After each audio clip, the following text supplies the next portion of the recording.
This is where the magic box was struck. If Cowell weren't inside the box at the moment, he might have dodged the falling water tank.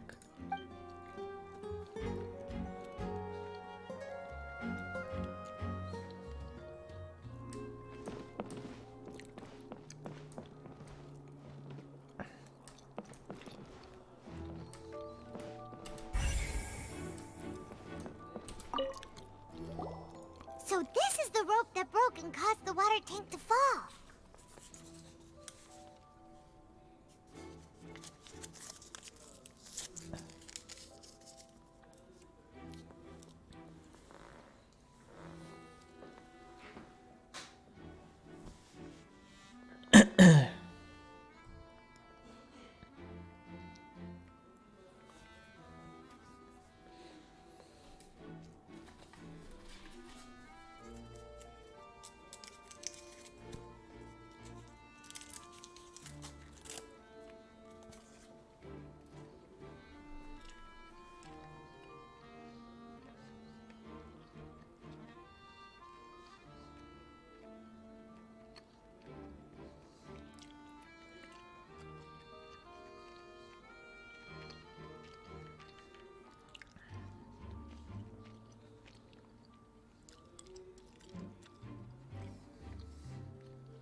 So this is the rope that broke and caused the water tank to fall. The rope looks pretty durable. How can it be burned through so quickly by fireworks? Why are you suddenly so serious, Traveler?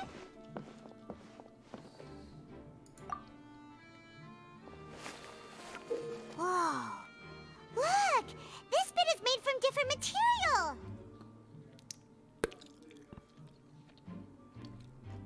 Most of it was burned away, but there's still a little bit of it left. Huh.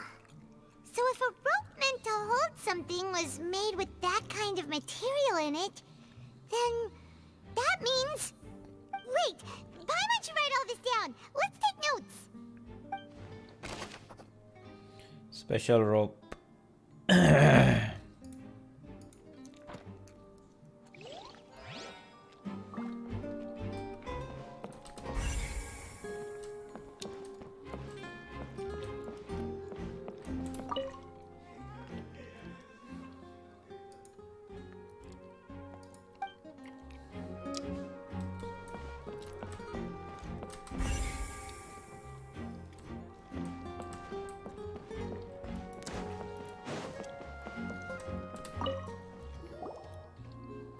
The investigation team has some new findings.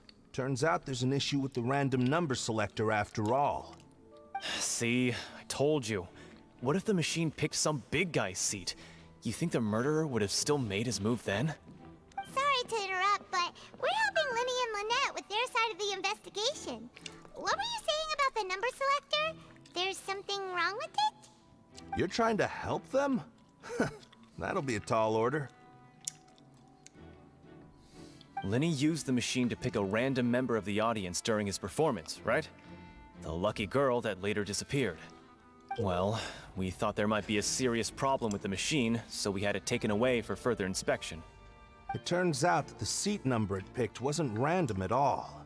The machine picks that same number every time. Hi there. I'm sure you already know that you have to make a reservation in advance to get a seat, regardless of whether it's a trial or some performance. In other words, Linny knew who would be sitting where from the very beginning. That much checks out. Linny reserved our seats for us, too. Bet you see why I was saying it'd be tough to make a case for Linny.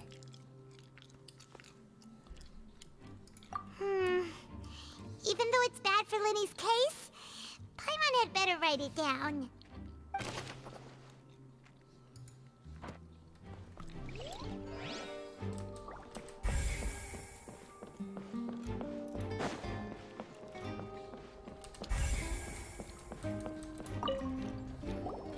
Hello there. What are you investigating? Oh, this මේකේ location is also මිනිස්සුන්ගේ recorded රැවුල් ඔක්කොම because the පට්ට Magic fake. Troop members are currently considered prime suspects. The investigation team is still collecting evidence. The seats were all booked in advance, so we were able to deduce the missing woman's identity by checking the guest list. Sure, it's not like this is confidential information. We will publish it later anyway when we petition the public to help us find the missing person. Her name is Halsey. She's a painter from Fontaine who's made a bit of a name for herself. Apparently, she wasn't a regular at the Opera House, but she'd been feeling some pressure with her work lately, which made her decide to come see the magic show. The Magic Troop members all claim not to know her. We have looked into her social connections. It seems that she has no personal grievances or conflicts of interest with the suspects. Simply put, she wasn't related to the Magic Troop at all, which matches the features of the previous serial disappearances. Were the victims of previous cases also chosen at random? That's how it seems to us, in any case. Apart from the fact that they were all young women of around the same age range, there really weren't any other connections between them. Okay then. No need to be so formal. If you do happen to see the missing girl, please be sure to contact us. It is of utmost importance that we get to the bottom of these disappearances.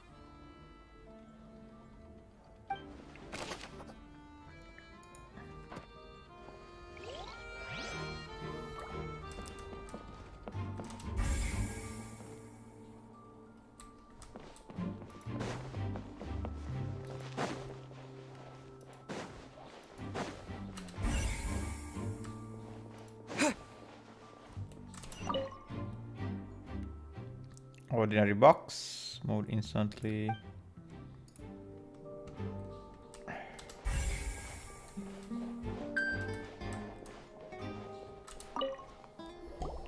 I see that you're investigating the area. Well, it just so happens that I'm interested too. If you find any new and interesting leads, be sure to share them with me, all right? We don't have too many thoughts yet.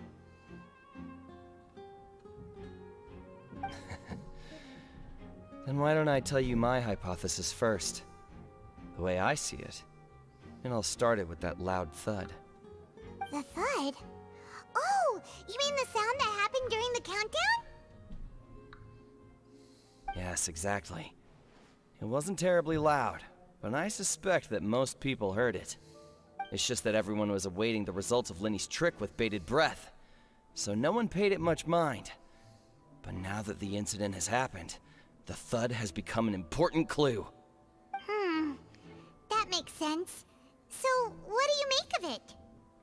I'm of the opinion that it may have been the sound of Lenny's accomplice. Lynette, perhaps. Jumping atop the water tank, or something like that. And when the pyrotechnics went off, she cut the rope, sending the water tank crashing down. But wasn't the noise we heard too loud for that? Perhaps the balance wasn't right, leading to a particularly rough landing. Oh, that's true. I suppose I must reconsider. That does remind Paimon, though. What was with that sound?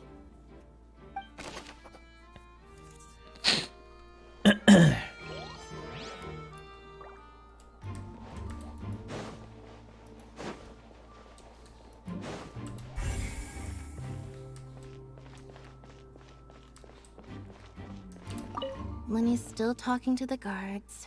I think someone will be assigned to monitor.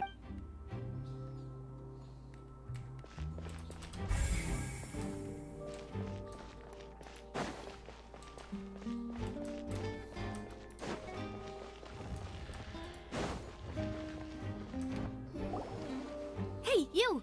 Yes, both of you! Over here! I've been keeping an eye on you for a while now. Huh? You mean us? That's right. If I'm not mistaken, you're also among those who wish to cut down the thorns and pursue the truth. No? And by the looks of it, you're not from Fontaine. Well, you're right on the more about that one, but who are you?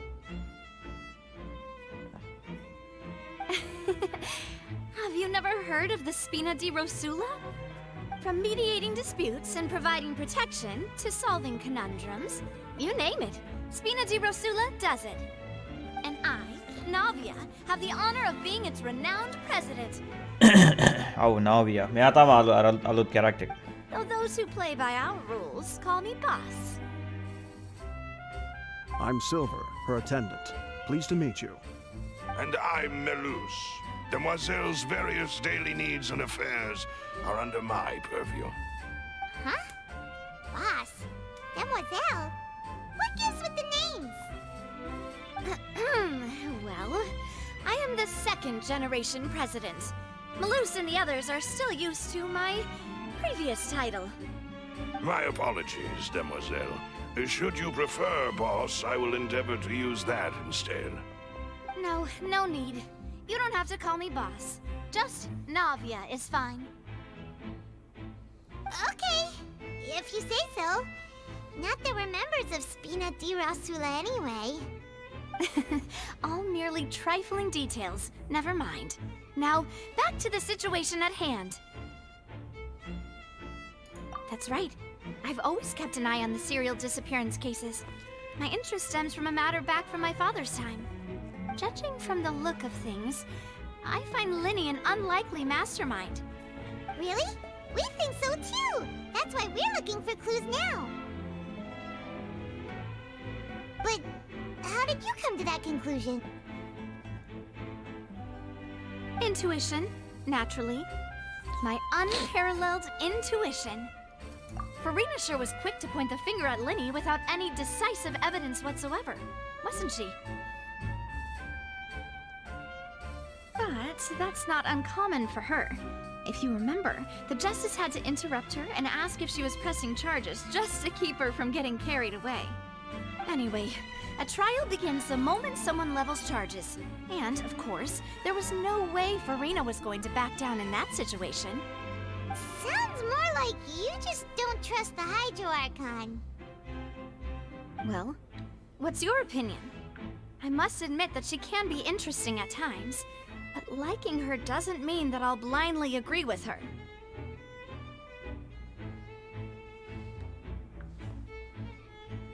All right, I've answered your question. Now, it's time you answer mine.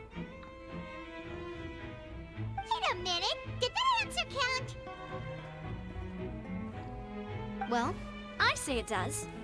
But don't worry, you won't hear any pointless questions from me. In your opinion, do you think it's right to treat a trial like it's an opera?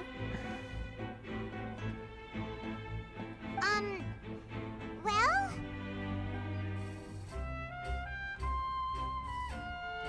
And why would that be?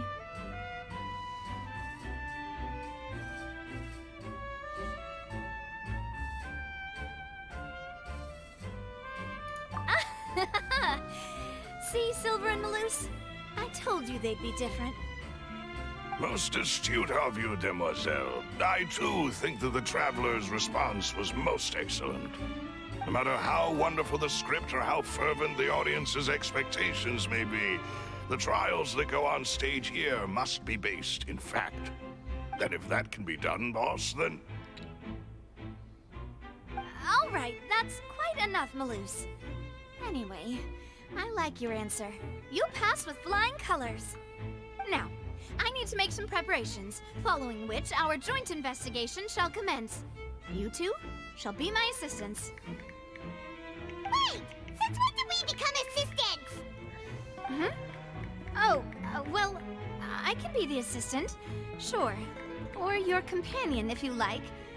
I'm really not that fussy. That's more like it.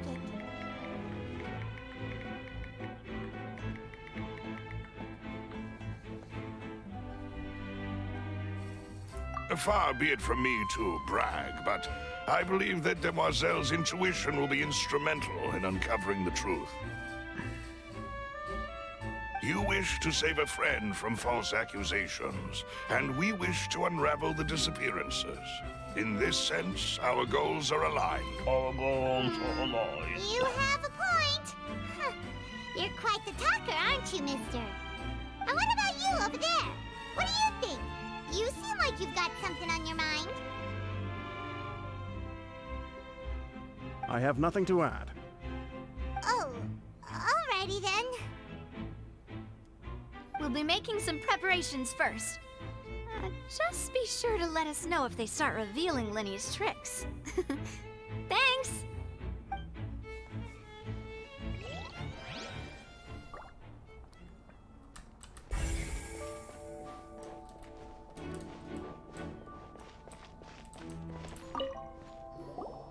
Sorry, but no one can freely enter or exit the Opera House at the moment. If you wish to leave, you must register your identity with us first. No, we're not leaving. We're representing Linny and Lynette as attorneys, so we're investigating the case. Were you always guarding this entrance? Yes, after the Chief Justice gave the order, everyone coming in or out must undergo a strict inspection. So, the missing girl couldn't have left from here, at least, not from that point on. I doubt there was much opportunity then, either. How can you be so sure, Well, because I was in charge of security near the entrance at that time. I couldn't see Linny's performance from here, which was quite a shame. Just my luck. But still, I did not abandon my post, and I stayed put no matter how loud the applause was. If someone had so much as even approached the door, I would have noticed it, let alone if they had tried to leave. We Melazines are good at that sort of thing, you know. So, it's safe to say the girl couldn't have left through here. Alright, thank you for your help. This'll be useful info.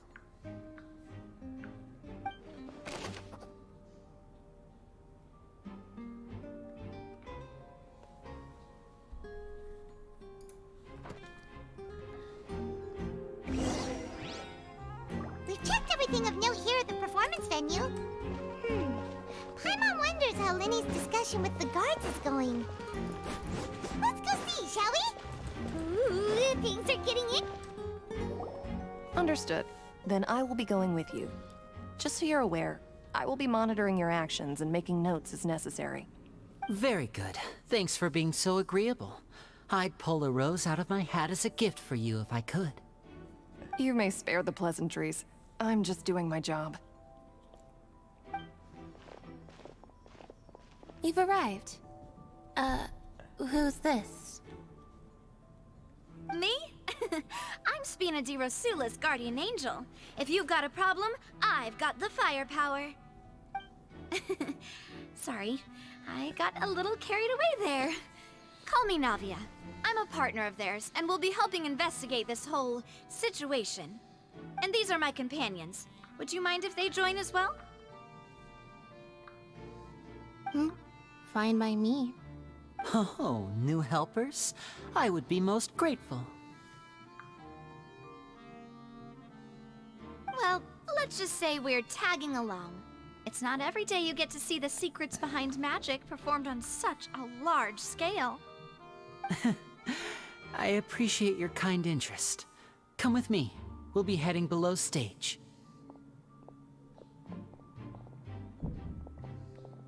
Huh? Below stage? Yes, a world of secrets is hidden beneath this magic box, prepared specifically for this switcheroo trick. But before I reveal everything, you should have a look first. Notice anything strange here?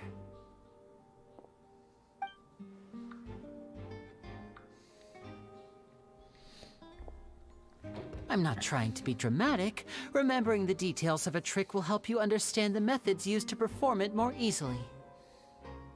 Huh. Weren't there balloons and other decorations here? Where did all that go? Ah, good eye. That said, you're still far from Ravin. discovering the answer. එකපාරම නිකන් හීනෙන් ඇහැරිලා ඇවිල්ලා ඉන්නේ. The back? You mean the inside of the door? What's different about it? Paimon අපි didn't තාම notice මේ anything. අර accident එක ඉන්වෙස්ටිගේට් කරනවා. Very good indeed. I thought you might not be able to catch that, given that you were sitting in the first row. The back of this door was patterned. Those patterns are now gone, replaced by a smooth wooden board. So, if you put 2 and 2 together, what do you get? Exactly. All right, let's go. I'll tell you how it works as we head down.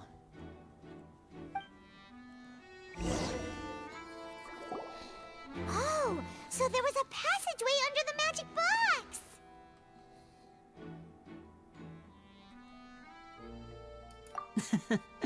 I knew you'd figure out most of it as soon as you saw this place. The 2 magic boxes are positioned right above the 2 entrances of the tunnel. See this flatbed trolley? The box with the lucky audience member in it would be shuttled over to the other side using the trolley. This trolley can raise and lower and even rotate, ensuring that the box will face in the right direction. I see. So that's the purpose of the box inside another box. Precisely. The inner box would descend after the audience member was put inside and be moved along the trolley, all while the outer box would remain on stage as if nothing had ever changed. So that's how you did it! So that's how you did it!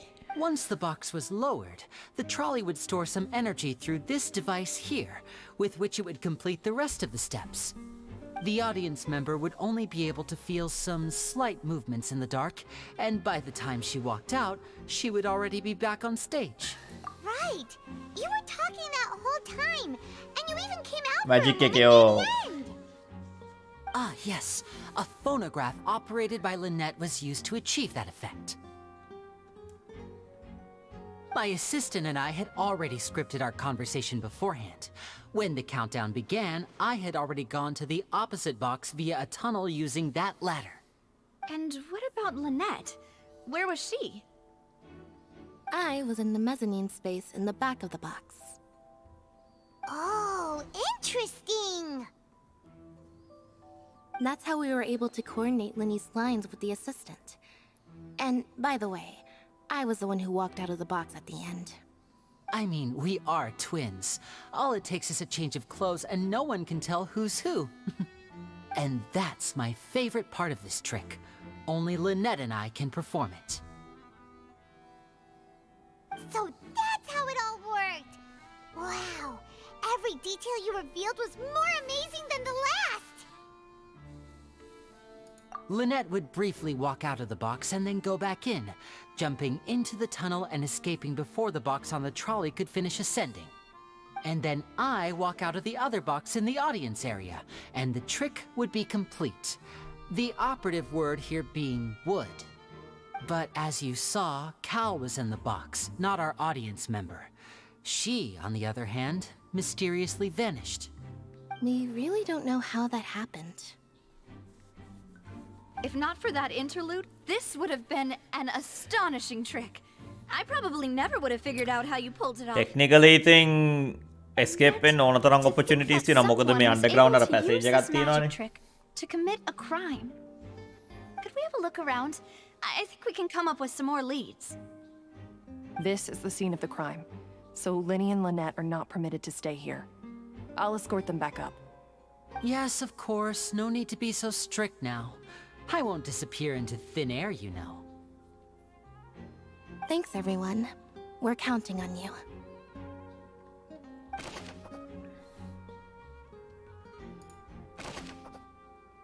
On stage magic box structure.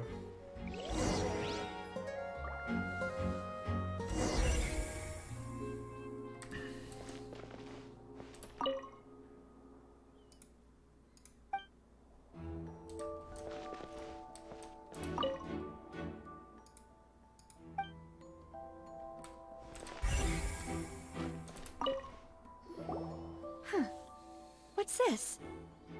Looks like a hook tied to the end of a rope. Huh? There's all kinds of odds and ends here.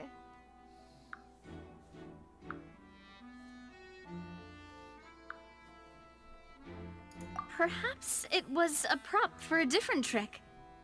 But why would it have been left here? Whatever it is, let's make a note of it first.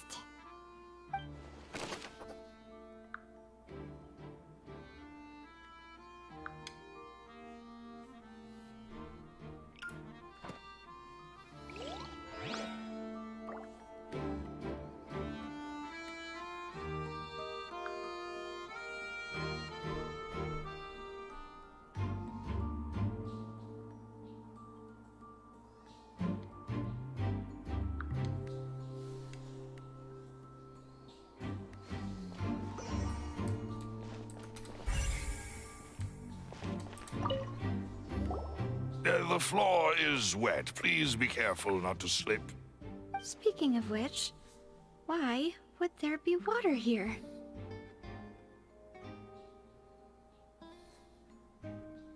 Oh, Paimon knows! It's one of those tricks where you pour water into a jug and then flip the jug over only for the water to disappear? And here's a broken vase. Huh. Did the trolley knock it down while moving? That can't be.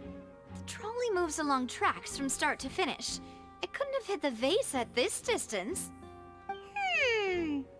Let's note this down too and think about it later. Broken flower vase.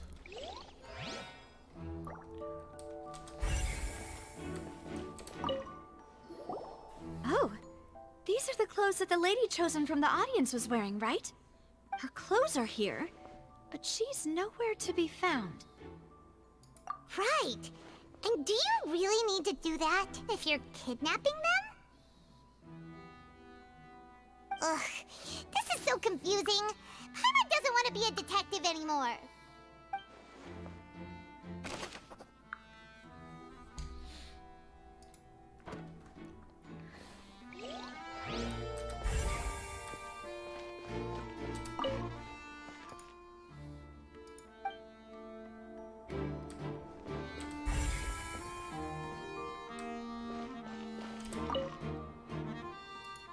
Props and costumes, haphazardly. Whoever the murderer was, this rope was obviously tampered with. People needed to register and reserve a seat for the show. That, combined with this number selector, could allow you to pick a young lady instead of some old fogey. This is probably a prop, too. Oh, looks like it could hook onto a lot of things. Like the Traveler's fishing rod!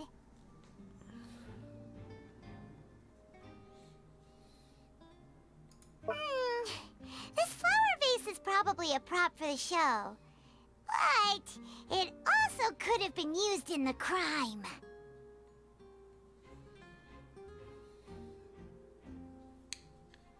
Paimon doesn't get this at all. You think about it for a bit, Traveler.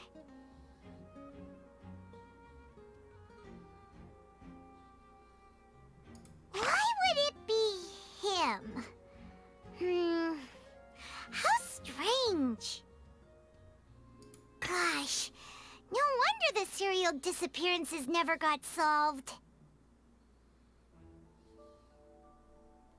We all heard that noise, didn't we?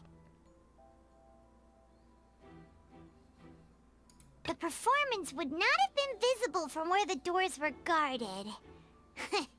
If Paimon were on duty, she would have snuck back into the audience seating. Well, there was no chance Paimon could have seen that the box had 2 layers.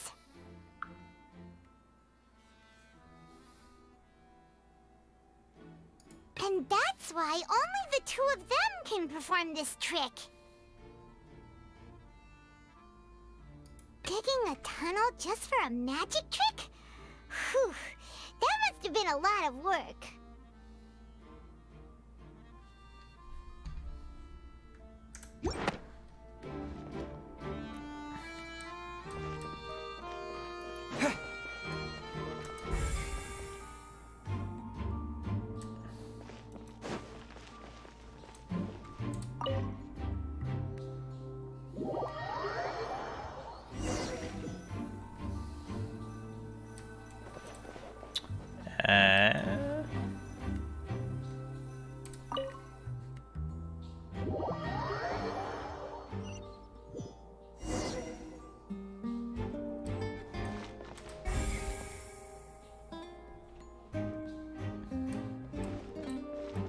Comedy ka.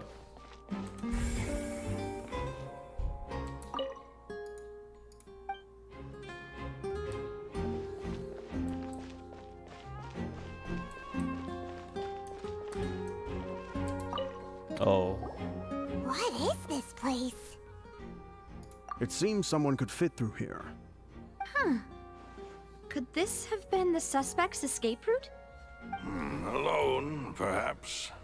But if they had to pull another person with them, this space would be too narrow. But there are no other ways in or out of here.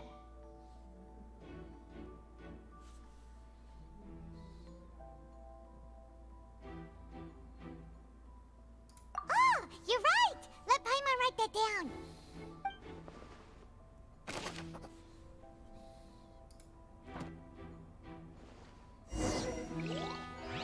Seems we're just about done investigating down here. Yes. Let's head back up.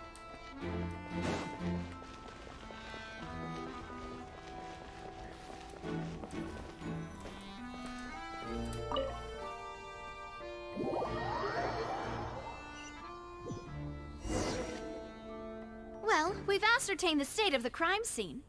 Let's find a place to sort out our findings once Malus returns. Seems to me that there are several things that don't add up here. Apologies for the wait, demoiselle. So, what did the guards say? Did the criminal escape through the vent? They believe the May not be odds of that are very low, since the vent leads to the Opera House's basement. The guards have checked the area carefully. No one left through the basement during the performance or after the incident, and no one was found hiding there. So the tunnel's become like a secret chamber then! You know, like the kind you usually see in novels!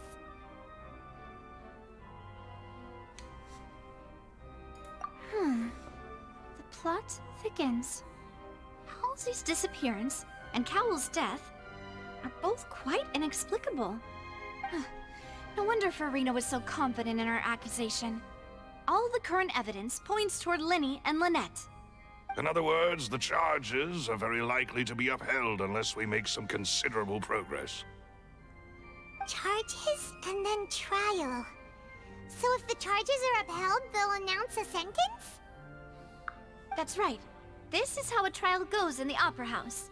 During the proceedings, the Chief Justice and the Oratrice will hear statements from both sides.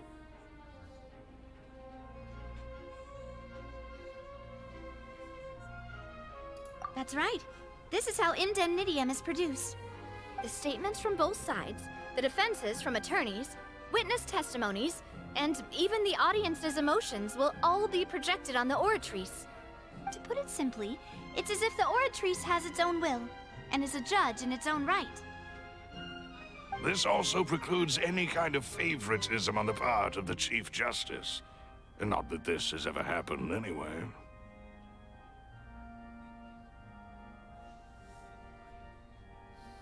Once both sides have finished speaking, the Chief Justice will make his final decision. This, too, will be used by the Oratrice as a reference. Then, finally, the Oratrice will be consulted by officials. The result it returns is the will of justice itself. Huh? So that machine is the one that actually decides? Paimon thought Neuvillette called the shots. In practice, there is very little difference. Both have always come to the same judgment. Which is why people have great faith in the Chief Justice. Ah, yes, the guards also asked me to convey that none of us will be allowed to leave this place before the trial. Huh? Why? Because we've chosen to act as the twins' proxies. That makes us persons related to the case. They're concerned that we might be colluding with outside parties, or that we might find outside help to disrupt the case. And even if that were not so, it could prove problematic if we happen to spread key information about the case ahead of time. I'm ready to break out at any time. Whoa, whoa! There's no need for that! Paimon thinks they have a point. That said, are they providing food? Of course. I just hope you don't mind the lack of options. I'm afraid that catering to all tastes is not in the cards, nor is any guarantee of balanced nutrition. In that case, let's just sort out our findings together here. Pity. I was hoping to take you to try some of Fontaine's famous desserts, too. I mean, what better way to properly think through our findings than over some tea and sweets? Huh. Breaking out suddenly doesn't seem like such a bad idea after all. Just kidding, just kidding. Paimon will still do her best, even if there are no snacks. What do you mean, no snacks? Of course we'll have snacks. If we cannot buy some, then we'll simply make some. Huh? Here? But how? Understood, Demoiselle. Everyone, please come with me. Everyone, please come with me.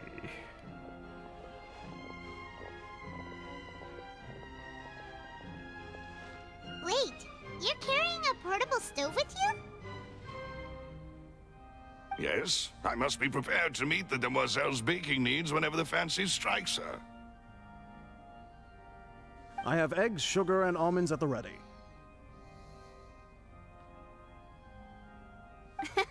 Good work, you two. Then I'll get to it. Please sit tight for a moment. You'll get to taste my awesome snacks soon enough. These three are quite the interesting group.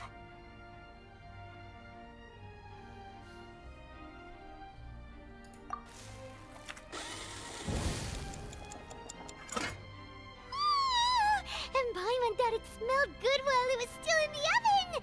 Oh, it's even better now. තරු පෙනෙන එළවලු මිල From the කියලා way post you එකක් had මම these two දැක්කද. guys carrying all that stuff around, Paimon thought you'd have them do more during the baking process. But you ended up doing the entire thing by yourself. Beating the egg whites, grinding almonds, everything. I was applauding. And I was giving encouraging smiles.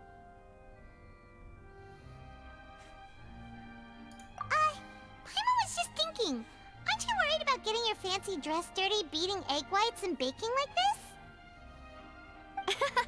Well, I don't think it's carved in stone anywhere that fancy ladies can only read books, sip tea, ride horses, and play the piano. I just really enjoy making snacks. Don't underestimate beating egg whites, by the way. It's a real arm workout. You also need to beat them to just the right consistency, or your macarons will crack. Anyway, give these a try, fresh out of the oven. There's 3 for each of us. Only 3? Well, eating too many sweet treats might send all that sugar to your head. You wouldn't be able to think clearly about the case on a sugar rush, would you? Tea is ready to be served as well. This is Demoiselle's favorite, strong black tea with a floral fragrance that clears the mind and lifts the spirit.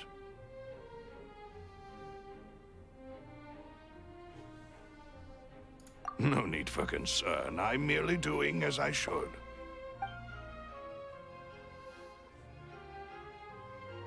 All right then. Down to business. As Paimon mentioned previously, the tunnel seems to be something of a secret chamber. However, we can assume that Linny and Lynette were not alone within it. Some criminal also occupied its sealed confines. The magician twins could have committed the crimes, of course, but they lack any logical motive. Exactly! Why would they do such a thing right when everyone was watching?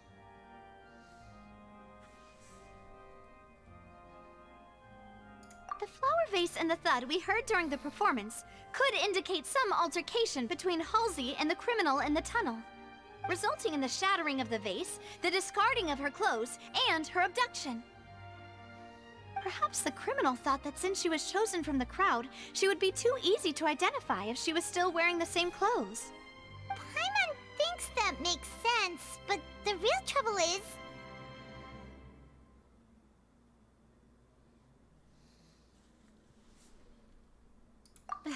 True.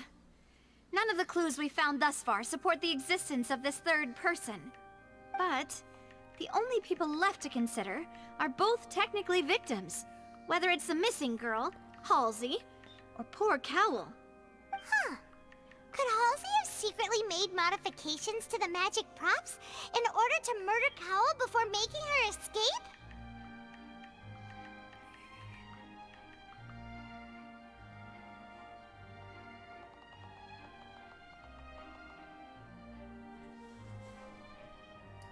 That's right. And even if she had tampered with the setup, she would need to understand the entire trick to pull it off. Nor does she have any motive.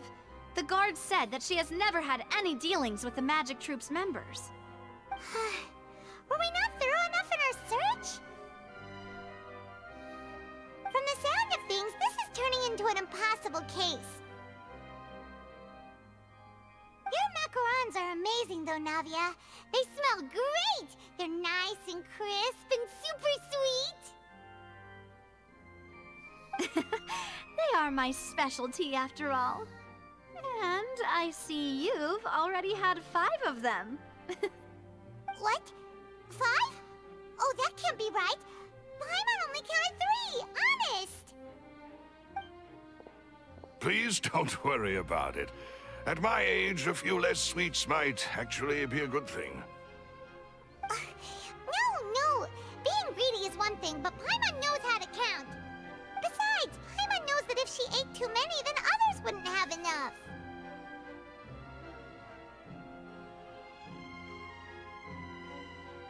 Wait, even you don't believe Paimon? How could you? If Paimon ate those 2 extra macarons, then may they turn into stone in her stomach! All right, we get it. Well, I suppose one of us might have gotten too engrossed in our chat and eaten them by mistake. No big deal. Malus, set up the stove again if you would. Huh? What are you doing? Making sure everyone gets 3 macarons, of course. Exactly. We don't want to trouble you. Game पे 넘어가도 미어있네. And I have the egg, sugar, and almonds. Well, this really is your hobby, huh?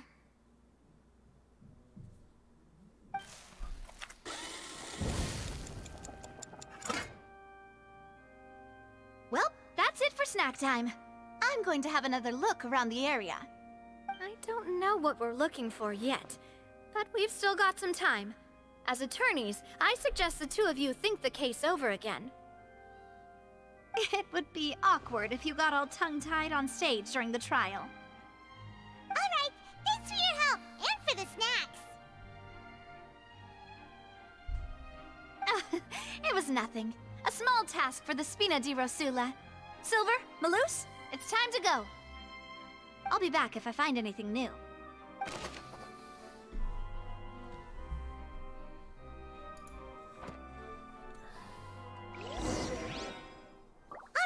It's time to put our heads together. We've got to get our defense ready for the trial. Oh, it's probably gonna be a long and difficult case. There's no point in worrying about that now. We just need to prepare. Here, take Paimon's notes. They should help you review the situation. Next day මේක මම හිතන time එක යවන්න විදියක් තියෙනවා. මේ තියෙන 8 කියලානේ. tomorrow 8. TikTok TikTok TikTok TikTok. මේ මොකද්ද මේ?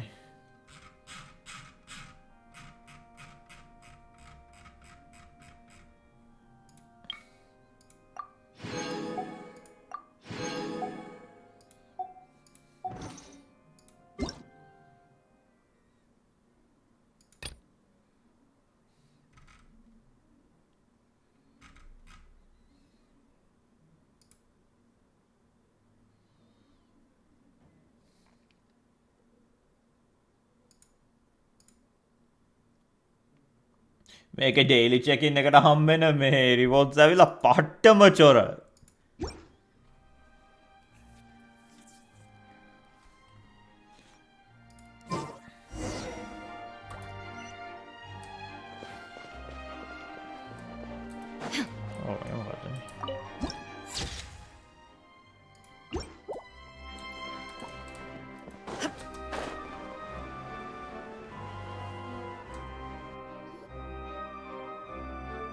Oh, Plague Tale. Oh, एक story එක එච්චරම නරක නෑ. The whole situation is so confusing. Good plan. Impossible things don't just happen. We'll get to the truth one way or another. Just relax. Even if everyone else suspects Lenny and Lynette, at least we will be supporting them from the stands. Besides, I doubt Farina understands any more about what happened than we do. Thanks, Navia. Well, we'll be going then. Best of luck to you.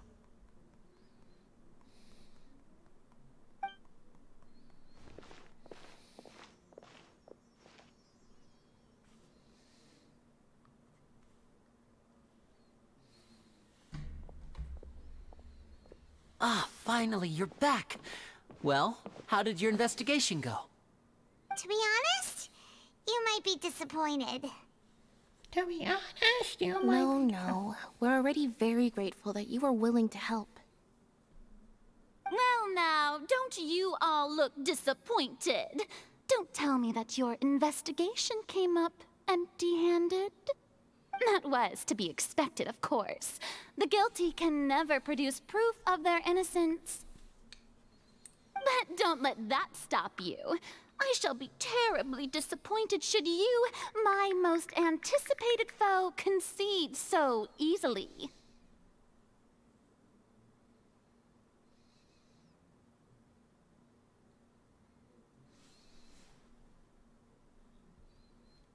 Since both parties are present, I declare that the trial regarding the magic show incident is now in session.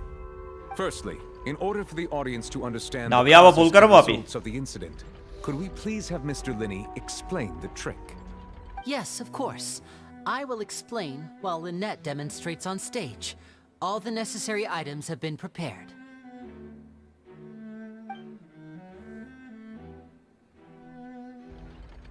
Thank you, Mr. Linney. In that case, I take your statement to be that you ran to and remained hidden within the magic box in the audience stands once the trick began, and thus could not have committed the crime. Is this correct? Yes, that's correct, Your Honor. In that case, I call upon the prosecution. Lady Farina, do you wish to refute his statement in any way? Why, of course I do. Allow me to take the first shot and break this case wide open. Mr. Linney is clearly lying. There is no way you could have been in the box the whole time if you were to abduct Halsey and murder Cowell. In fact, I'd say you were hardly in that tunnel at all. That is simply your hypothesis based on the presumption that I'm guilty. Oh, is that so? And if I may ask, What did you hear while you were inside your box? The roaring countdown of the crowd. Mechanical of army course. is attorney. That's how I kept track of the See, time and again. built anticipation for the finale. And you didn't hear anything else at all? Nothing that might leave an impression of any kind? No, nothing. I see. But when the count reached 30 seconds or so, there was a thud. One so loud that I believe practically everyone heard it. Huh? Hey, hang on. Something's not right here.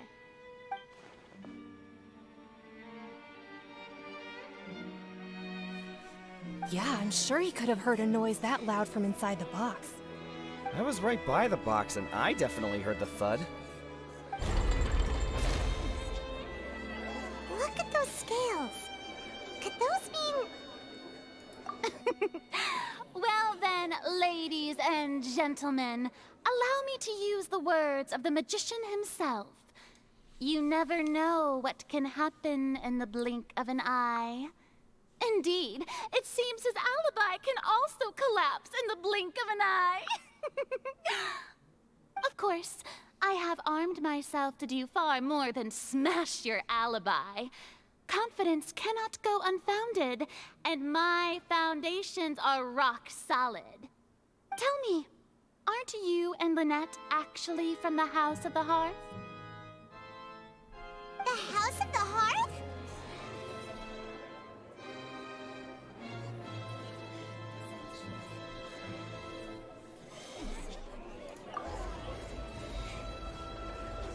No wonder they did something like this. So the serial disappearances were the Fatsui's doing. Now it all makes sense. I've got a feeling that what happened on stage probably wasn't just an accident. That's irrelevant. Our identities have nothing to do with what happened. Indeed. Then perhaps you could tell us everything that happened during that 1 minute. Your first priority is to prove yourself innocent after all. I'm sure there is little that needs to be kept secret now. Unless your script already has holes in it. The Outlander is speechless.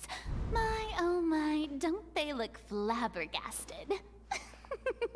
Now comes the infighting and discord, I suppose. This was almost too easy. Good thing I made all those preparations. Seems the all-nighter I pulled last night is really paying off. Hey, Linny, why didn't you tell us this before?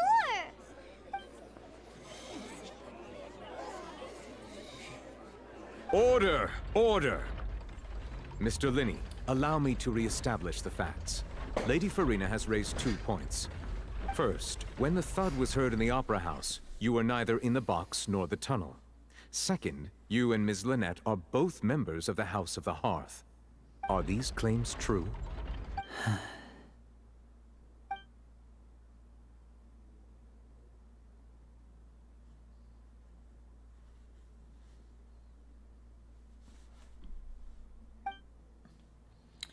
Child is here in the fountain log without the house operated. There must be some scheme at work here.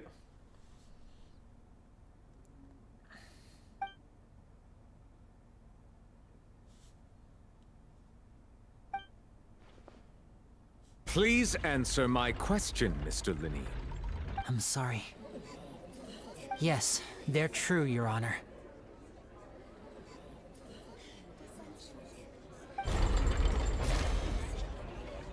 I knew it!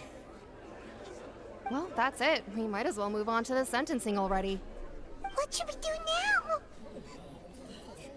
Granted. In that case, what is your request? Is that really necessary? They're already as good as guilty. Impatient The audience. defendant deceived their own attorneys. What is there left to discuss? Order! Order, I say! Your request is reasonable, and we shall adjourn. This trial will reconvene in 1 hour. So, you would stick to Mr. Linney's defense even after knowing what you do now. You certainly have more professionalism than I thought. In that case, my dear audience, let's allow the joy of victory to steep for a little while longer.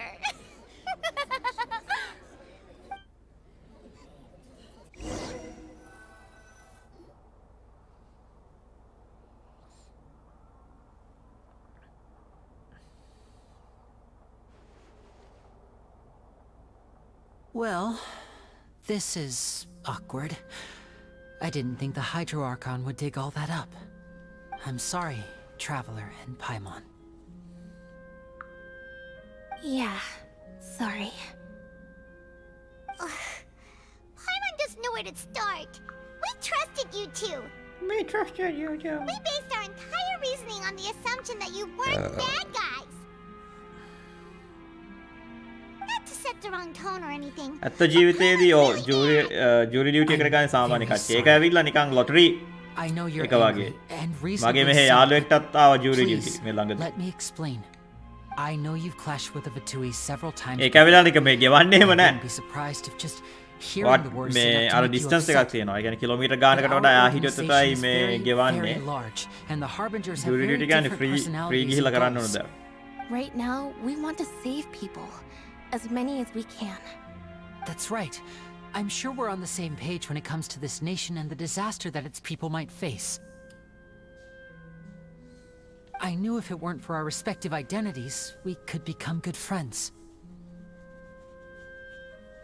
That's why I didn't wish to flat out lie to you, but chose to hide some details instead. The truth is very important, but being completely transparent about everything would see us spending more effort than we need to.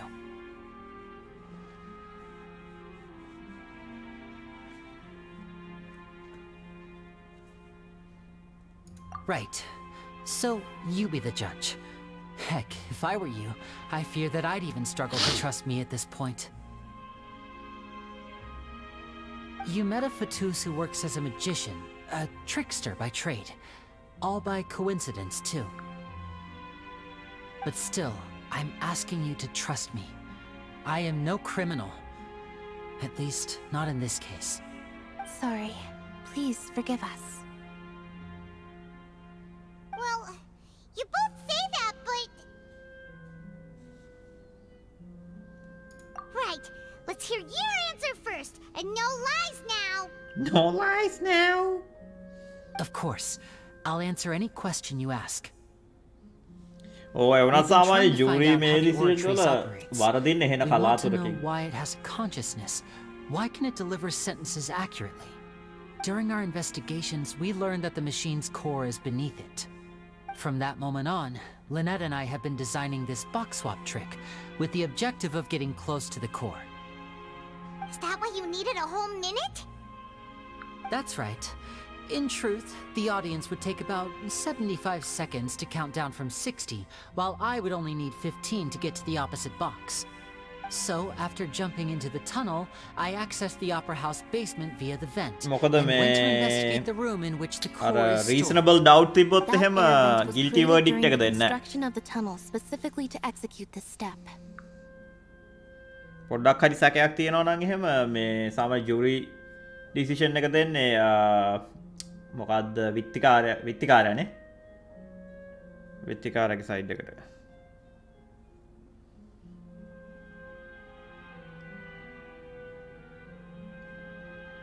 නෑ නෑ jury duty හම්බෙන්නේ මේ ඒ කියන්නේ අහඹු ලෙස ඒගොල්ලෝ තෝරන්නේ නිකන් මේ රැන්ඩම් නිකන් අර නම්බර් ජෙනරේටර් එකකින් වගේ හිතලා නෙමෙයි දැන් අර අපි කියමුකෝ ලංකාවේ ග්‍රාම සේවා වසමක් තියෙනවා ග්‍රාම සේවා වසමේ ID ඒ කියන්නේ රෙජිස්ටර් වෙලානේ ඔයා ඉන්නේ හැම ග්‍රාම සේවක ගාවම ඒ ID නම්බර් එකෙන් නිකන් රැන්ඩම් නම්බර්ස් ටිකක් ඒගොල්ලෝ තෝරගන්නේ ඊට පස්සේ ගෙදරට එවනවා ලියුමක් ඔයාව තෝරලා තියෙන්නේ මේ මොකක් හරි විශේෂ හේතුවක් තියෙනවා නම් ජෝඩි ඩියුටි වලට යන්න බැරි වෙන්න කෝල් කරලා හරි මේ ලියුමකින් හරි ඒගොල්ලන්ට දැනුම් දෙන්න ඕනේ මේකට මට එන්න බෑ කියලා. මොකද ඉස්සෙල්ලාම තියෙන්නේ ජූරි සිලෙක්ෂන්.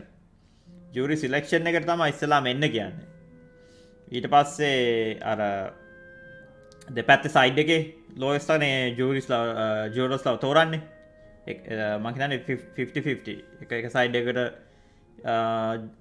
මං හිතන්නේ 5 දෙනෙක් තෝරන් දෙනවා අනිත් සයිඩ් එකට 5 දෙනෙක් තෝරන් දෙනවා.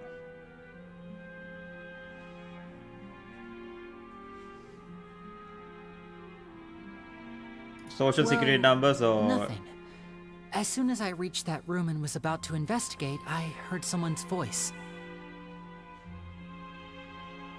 Which should have been impossible, of course. I was quite certain that I was the only one in the room. That voice seemed to recognize me and tried to speak to me. I chose to err on the side of caution and retreated the way I came. On the way back, I saw the broken vase and the clothes on the ground, but the countdown was almost finished, so there wasn't time to give it any thought. After that, the homicide occurred just as you saw. Well, that explains why you didn't hear the thud.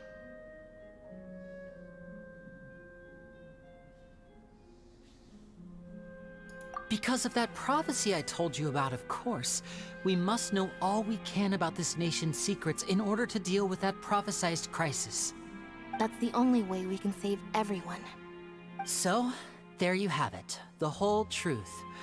I swear, I didn't hide anything from you this time. It was never my wish to proceed under this cloud of mistrust either. But, like I said earlier, you can be the judge. If you want to leave because you don't trust the Fatui, there's nothing I can do to stop you. Well, Traveler, you decide. Paimon will follow your lead however you choose.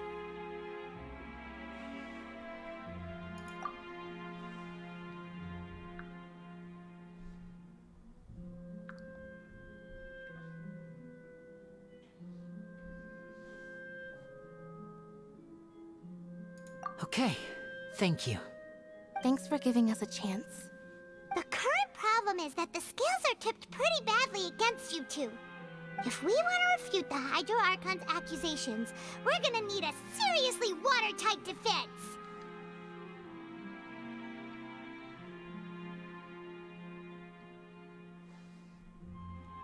Huh?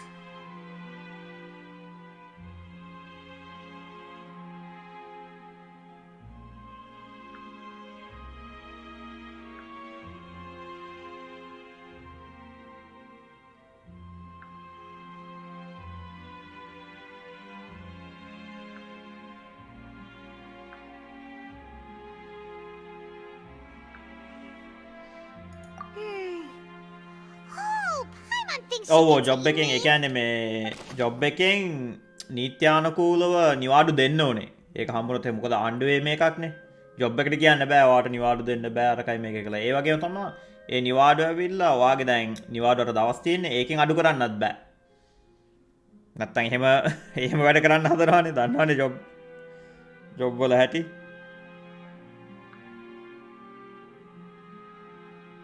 රවි අනිත් එක තමයි මේ ඔයාගේ අර address එකේ මේ postal code එක දාන්න ඕනේ. මේ ඒකේ පෝස්ටල් කෝඩ් එක වань.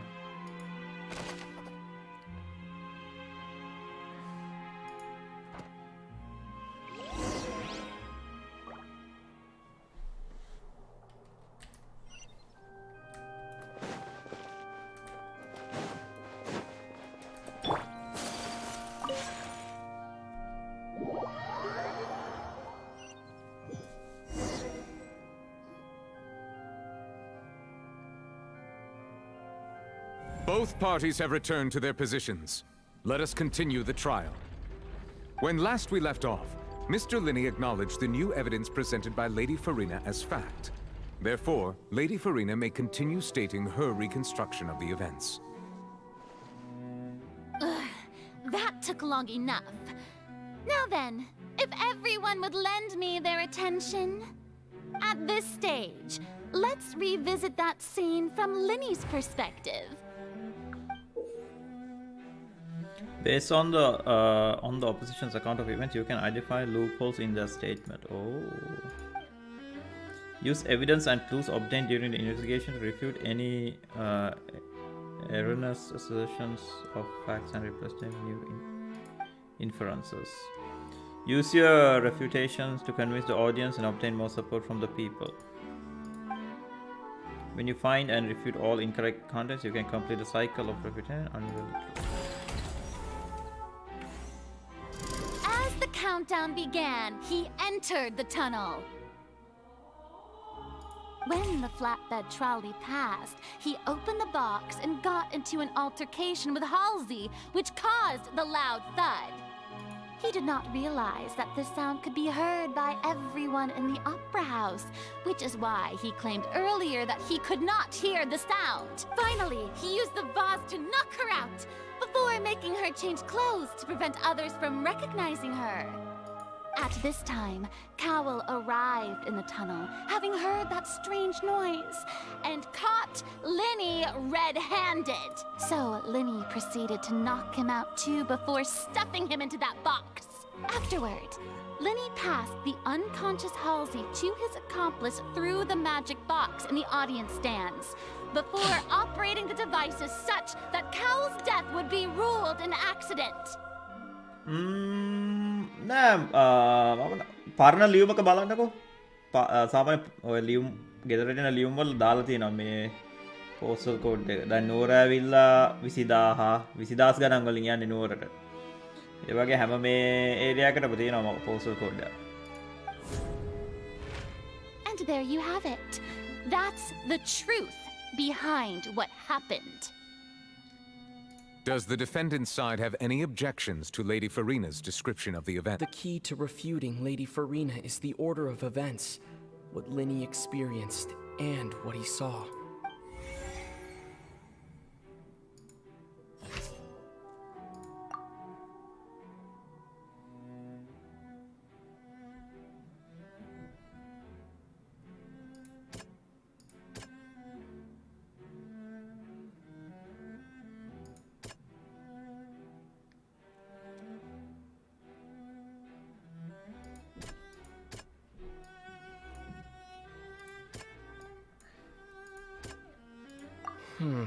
Seems this won't produce a particularly... Seems...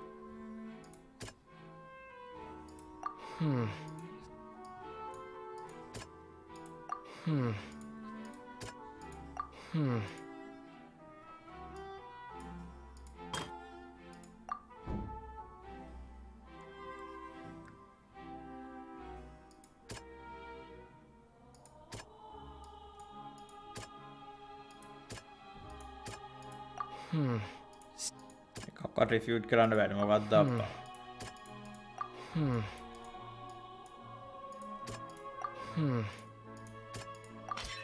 According to Linny, he left via the vent after entering the tunnel. He couldn't have had that altercation with Halsey.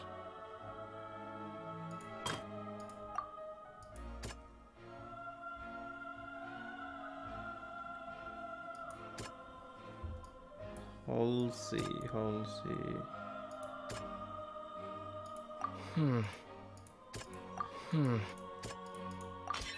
Linny went to the room that contains the Oratrice's core.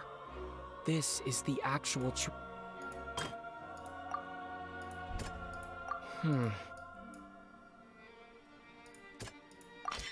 Linny did not Attention! Ace Detective Paimon has මේ S detective ඒගොල්ලෝ අර S මේ attorney එක මං කිව්වේ. When the countdown started, Linny did indeed go into the tunnel. But he immediately used a vent to access the Opera House basement, which is where the underground core of the Oratrice is stored. Once he reached that area, he heard a voice in what should have been an empty room. Since he felt something was amiss, he returned immediately.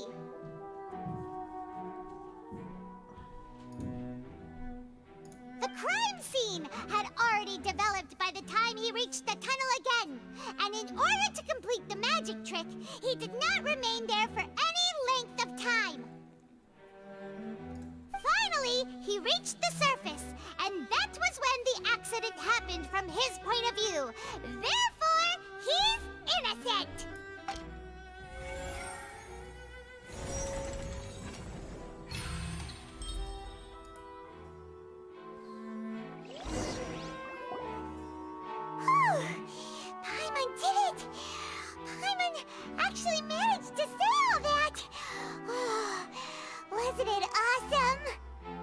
other words, you believe that he knew nothing of the incident?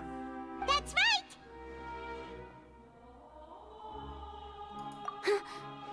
My reasoning?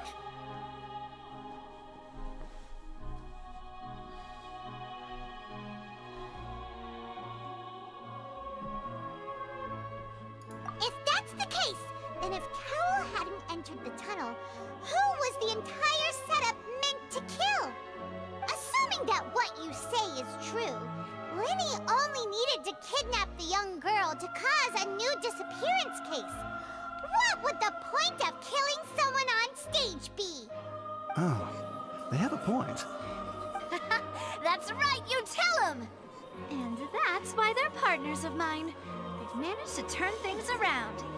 Oh, well, your denial is very strident, I'll give you that. But what proof do you have to back your claims?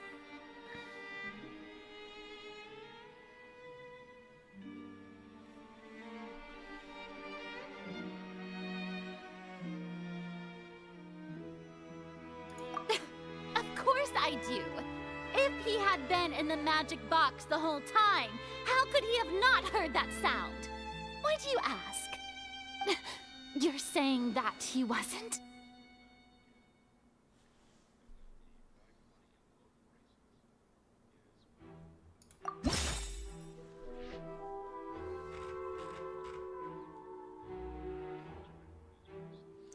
Which is the evidence that Linny wasn't in the tunnel when the crime took place.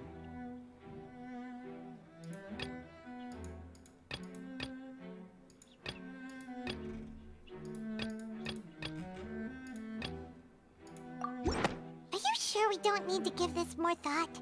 Paimon thinks there's something off here.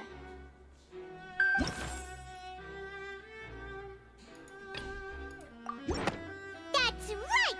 Linny wasn't in the box or in the tunnel. That's why he didn't hear anything strange during the performance. This means that when the crime happened, Linny had already entered the basement via the vent. The same clue you used to disprove his alibi has now become the best proof! How do you like that? Well played. To think you'd use such logic. Well then, if it wasn't Linny who committed the crimes, then who was it?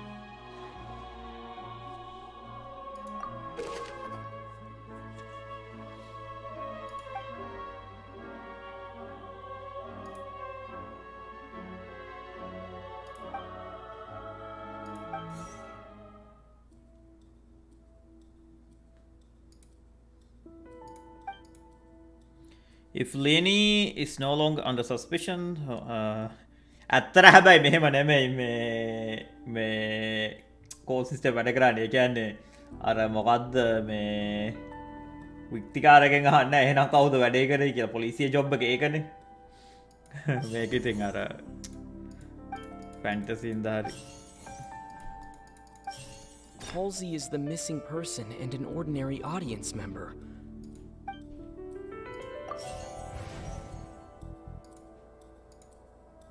The deceased's name is... Could there have been a third? The deceased's name is Cowell.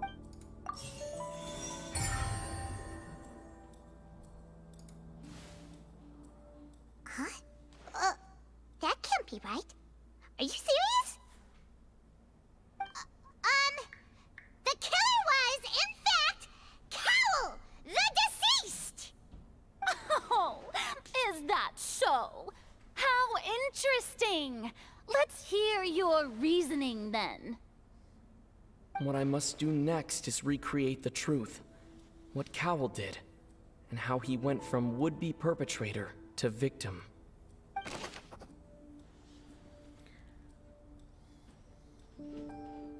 No one entered or left the Opera House through its entrances. So where would the criminal have wanted to take Halsey? The deceased's name is Cowell, Linny's assistant. He would have been able to tamper with the equipment. Halsey's clothing was in the tunnel, so there must have... The sound we heard may have come from a clash between the missing... It would have been tough for both people to fit into that vent. They would likely have bumped into Linny as well. Linny was not in the tunnel at that moment.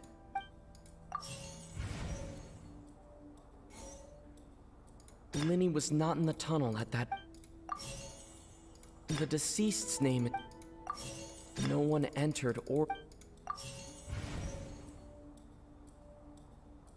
It would have been tough for... Halsey's clothing was in...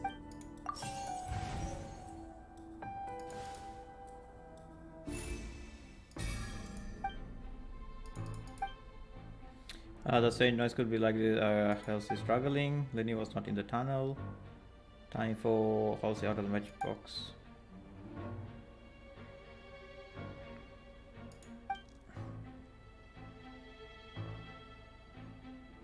What's wrong, Traveler? Are you still having trouble figuring things out? I see how it is. So this was all just a bluff. And here I thought you had something to show for it.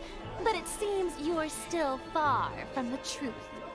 Look, since we're at a dead end, why not consider a different track? Just like the trick as it transpired, the end result must have been utterly different from the magician's initial design. If only we knew how Halsey disappeared. Well, that would be nice, but the tunnel only has 3 exits, and none of them seem very likely. And it's not like this is a magic trick where you can just make a real live person disappear. You know, like you did from that water tank, Lynette.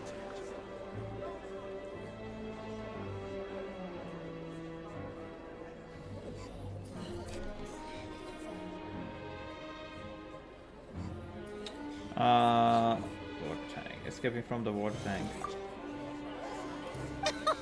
Excuse my interruption, dear opponents, but do you not see that the crowd is growing impatient?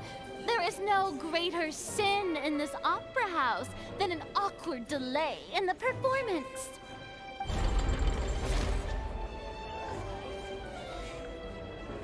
If the defense is unable to make further effective arguments, we will move on to the next stage of the trial.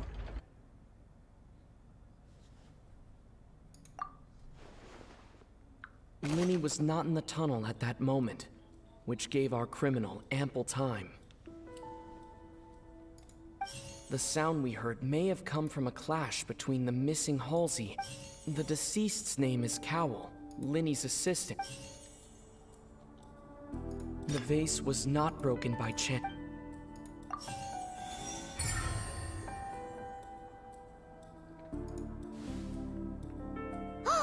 Paimon gets it!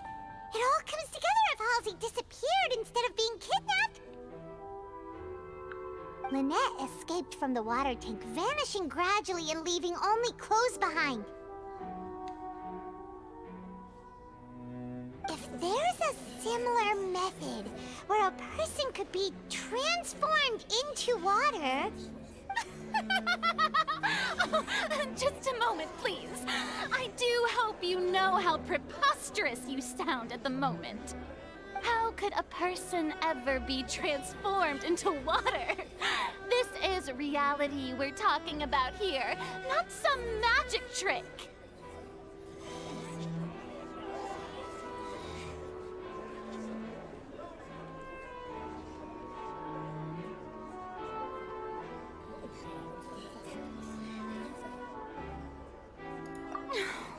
Must we really? I should think that of anyone. Your friend Linny already knows this truth very well. Magic tricks are ultimately just illusions and misdirection. But Halsey's disappearance is very real. We're talking about 2 completely different things. Even so, I trust the Traveler's judgment. The truth must be out there somewhere. Perhaps some new line of reasoning may open if we try to gather all the focal points that don't make sense. Since Cal was the deceased, we haven't placed much attention on him. But given that we aren't making much progress with the case, it wouldn't hurt to have a look at his belongings, would it? People really do come up with all sorts of harebrained schemes when at the end of their rope. The way I see it, your suggestion that we broaden the scope of our investigation is nothing but a tactic for stalling the trial. Nevertheless, I believe that this is a reasonable request on the part of an attorney. Since the trial does indeed appear to be at an impasse, I believe that additional evidence may help us make more progress. Guards, please step into the lounge and examine the personal effects of the deceased, Cowell.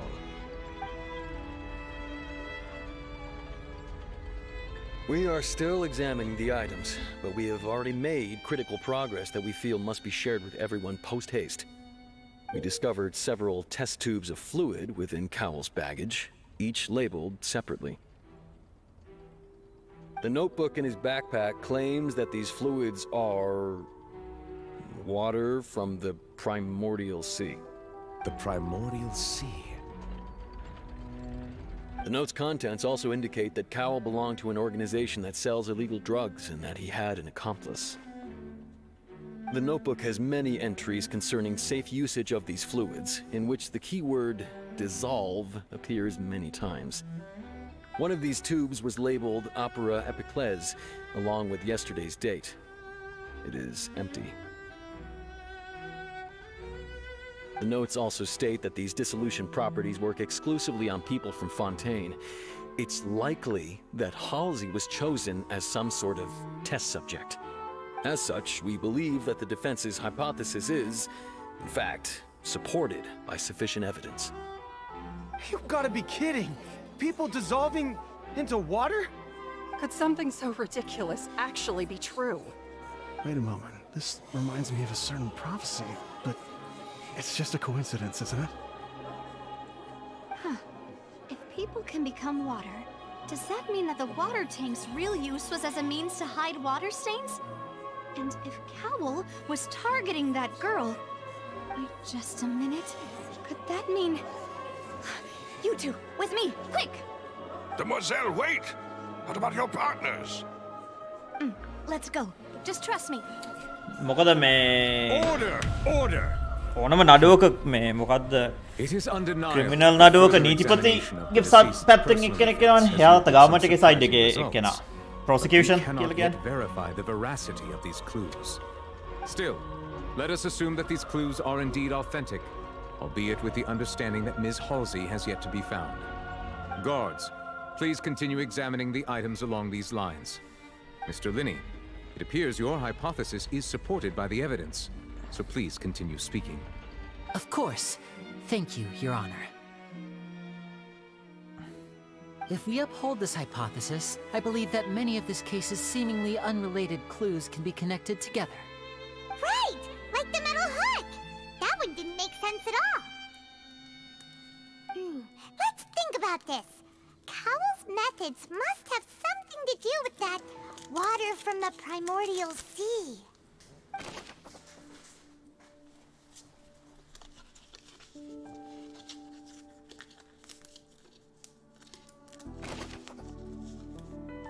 The water from the primordial sea should already have been prepped before Halsey entered the magic box.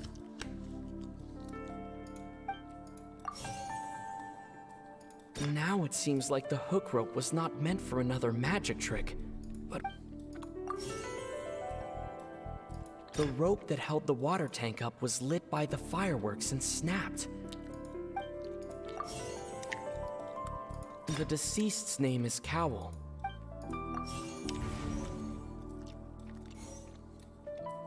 I remember there was something... Lynette was in the magic... The water from the primord...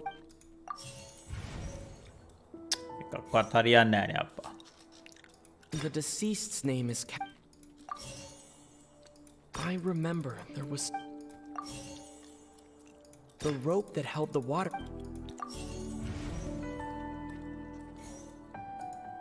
The water from the primord... Lynette was in the magic... I remember there...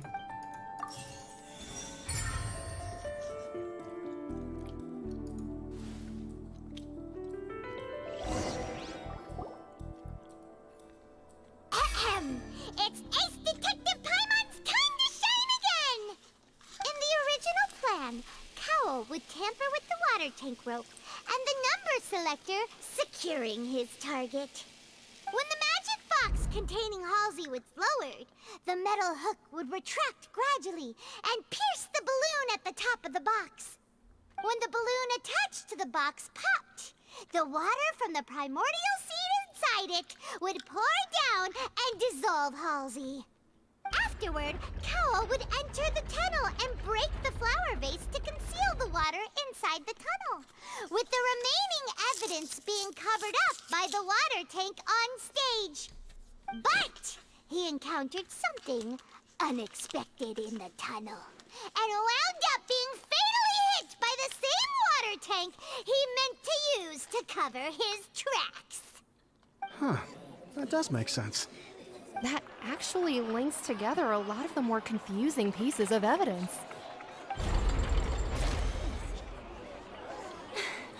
Oh dear, what do I do? Even I think they sound convincing now. Have I falsely accused an innocent person? What a humiliation. Now, it seems like the only point of contention remaining is the exact circumstances that led to Cal's death. His notes mentioned he had an accomplice who could be related to the situation. On that note, the guards have just contacted me indicating that they uncovered new evidence. I shall now invite him on stage to share it with us.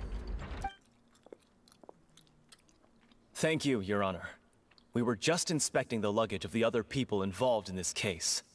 And we found an identical sample of the water from the primordial sea among Linny's personal effects. What? That can't be. Oh, I see. Well, how wonderfully comedic to have your own counterattack only to come back and wound you. Does this not clear all doubt? My dear citizens, my loyal audience, allow me to present my reasoning and bring this performance to a swift close. Linny did not need to take part in the dissolution of the young woman at all. Indeed, he did leave the scene via the vent.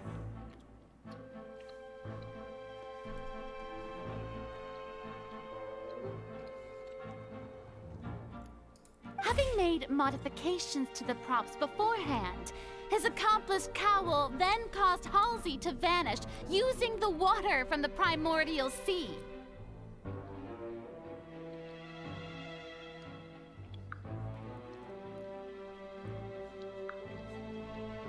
But upon his return, in cruel avarice, Linny desired sole credit and prepared to do away with his partner in crime.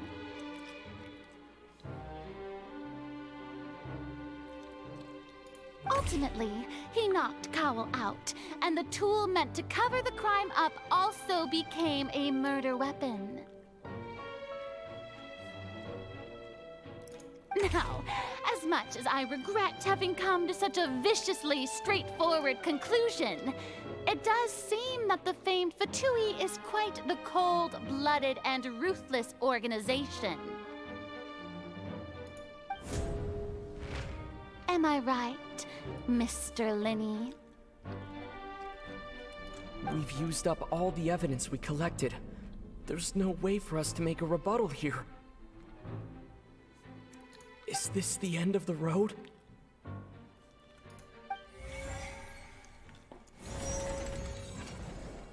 Oh no! Paimon can't think of anything either. It doesn't look like there's any way around this. Seems using the water as new evidence was too good a move. Why did this have to happen now? I think we've all seen enough now, and we have ample witnesses to my flawless reasoning. I believe this is indeed the finale. Now then, my good, noble Chief Justice, should we not, in your view, excuse me, everyone, but I must interject. Miss, I must ask you not to shout. and to respect the ongoing legal proceedings. Oh, come on. Don't be hasty. I have a good reason for interrupting, you know. Now, would anyone here like to take a little break from all this debate and see a little magic? I'll show you an amazing trick. One that can bring a young woman who has disappeared back in the flesh, right before your very eyes. Please, do the honors, Mr. Linney, if you would be so kind. What in the world is she saying? No offense, miss, but miracles like that are beyond my scope as a magician.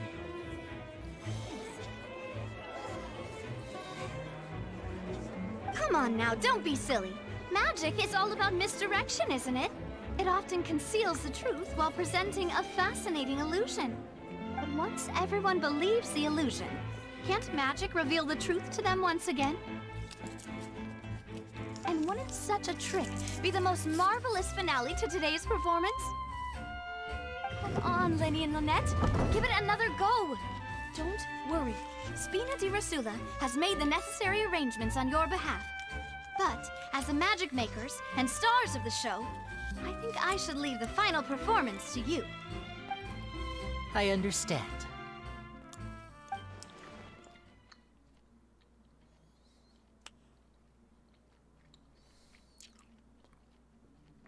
And voila.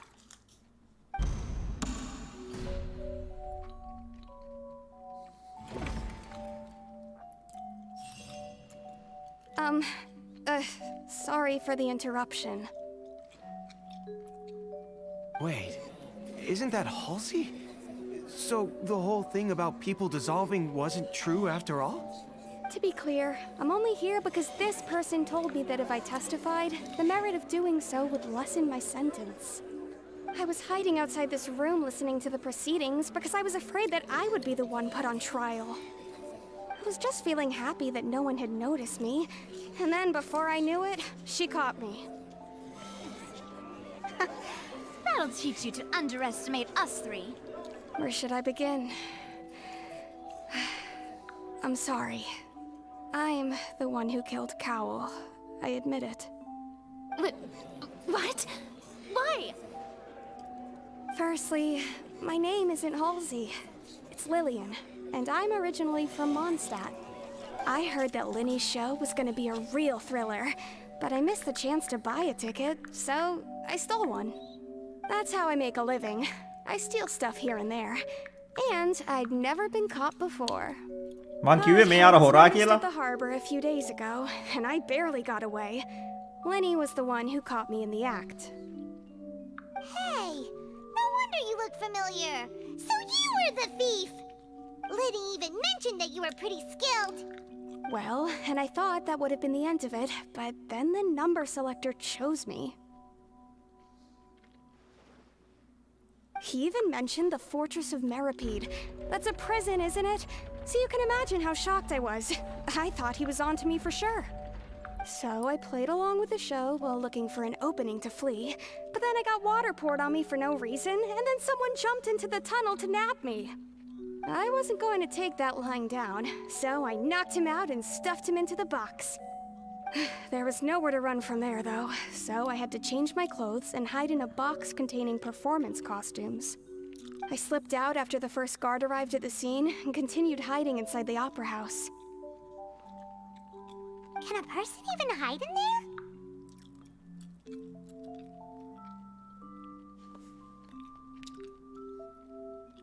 But I swear I didn't know that the water tank would fall down. Really, I swear it. Had I known that, I wouldn't have put him in the magic box. I may be a thief, but I'm no killer. Well, that makes everything pretty clear now, doesn't it?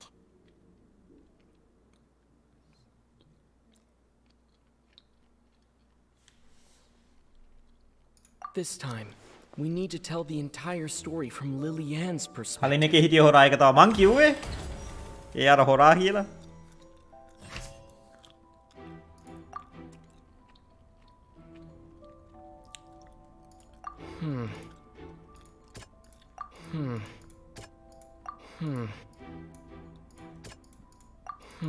Seriously අන්තිම එක? එකක්වත් නැහැ. The strange...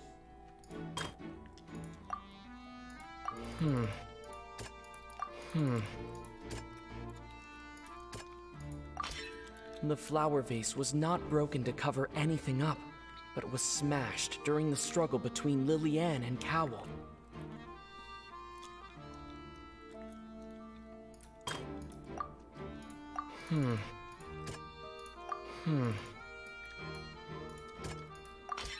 Lillian was afraid that she would be recognized නෑ if නෑ she left, assistant so she මේ changed clothes and assistant hid, ආවිල්ලා serial killer biding කෙනෙක්. her time. Just what one might expect of an experienced thief. And it's Ace Detective Paimon time!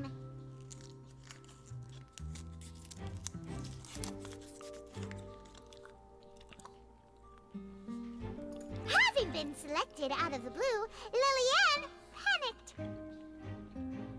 Her panic only intensified after she entered the tunnel and had water poured on her head. So she kicked the door open, producing the thud we all heard. Hearing the commotion, Cowell leapt into the tunnel, only to discover that Lillian had not dissolved. He did not know that Lillian was not from Fontaine, but was a thief who made her way in by stealing a ticket.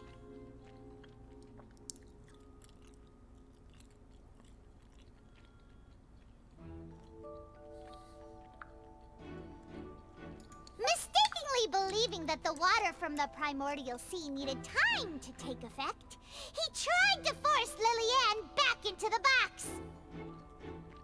The two broke the flower vase during the struggle, but Lillian came out on top, knocking Cowell out and putting him in the box.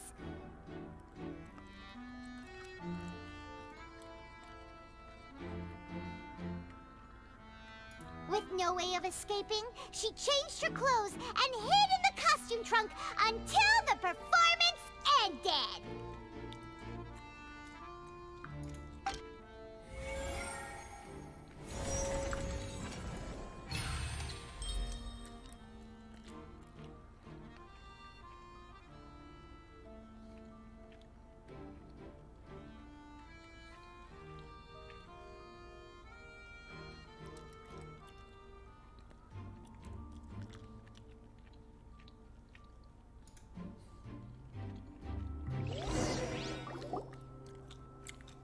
She knew that she would have to go through guard inspection if she tried to leave afterward.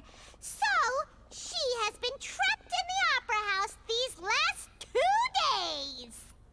She had already become desperately hungry by the time we were chatting over macarons. So, she swiped 2 of them right under our noses. Talk about a sneaky thief. At this point, all the events that happened in the tunnel have now come to light. Ah, so that's the whole story. Bravo! Bravo!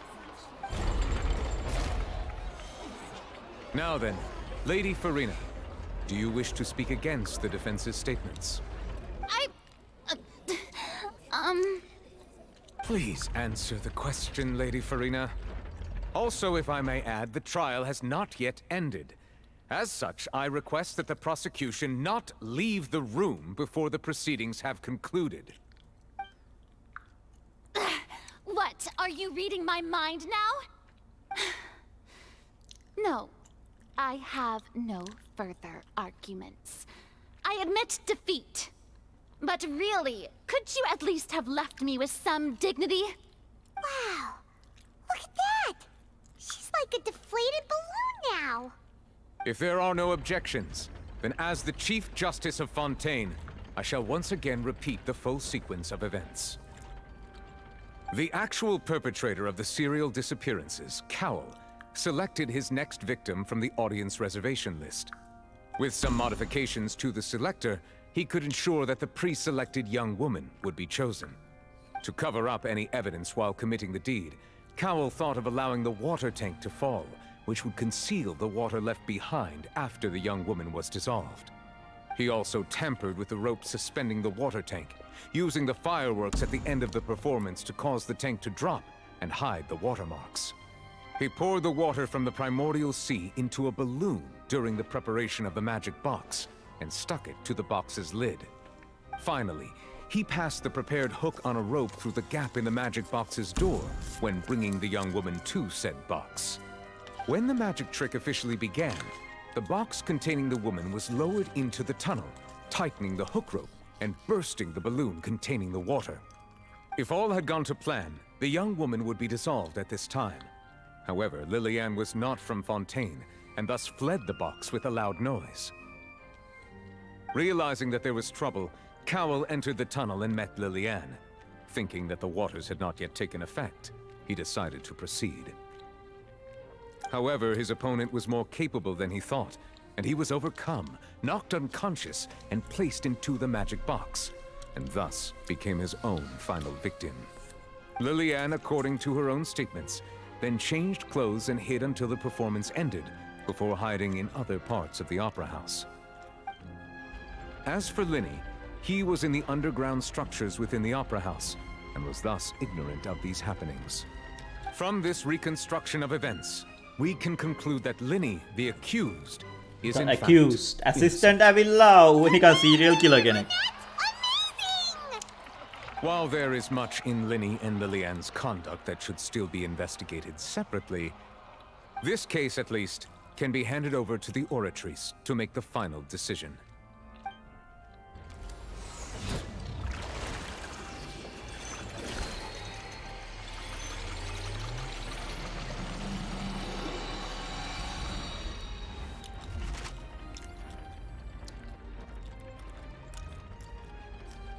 As such, not guilty. Linny and Lynette are officially declared not guilty.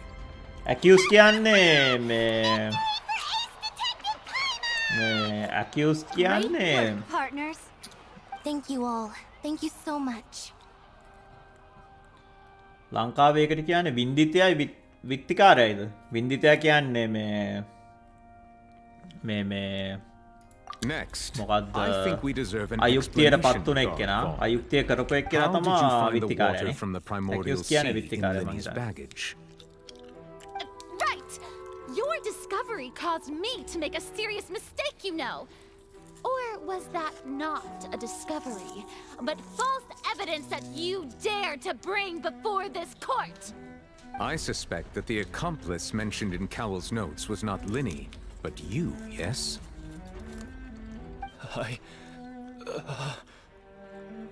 I'm sure you know what you must do to lessen your sentence. Speak quickly!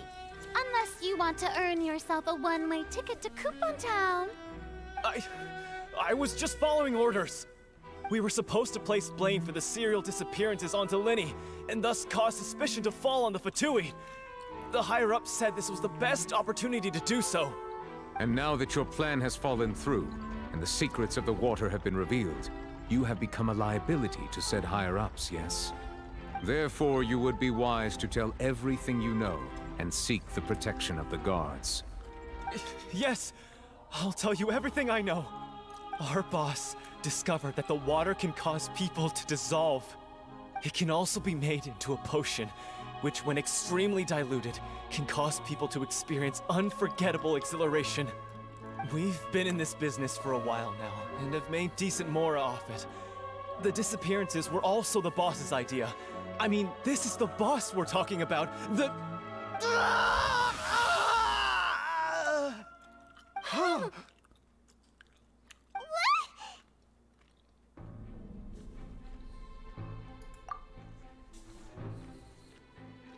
And now he can no longer talk. Such ruthlessness. I shouldn't have expected any less of them. An outrageous act. All present, please submit to inspection immediately.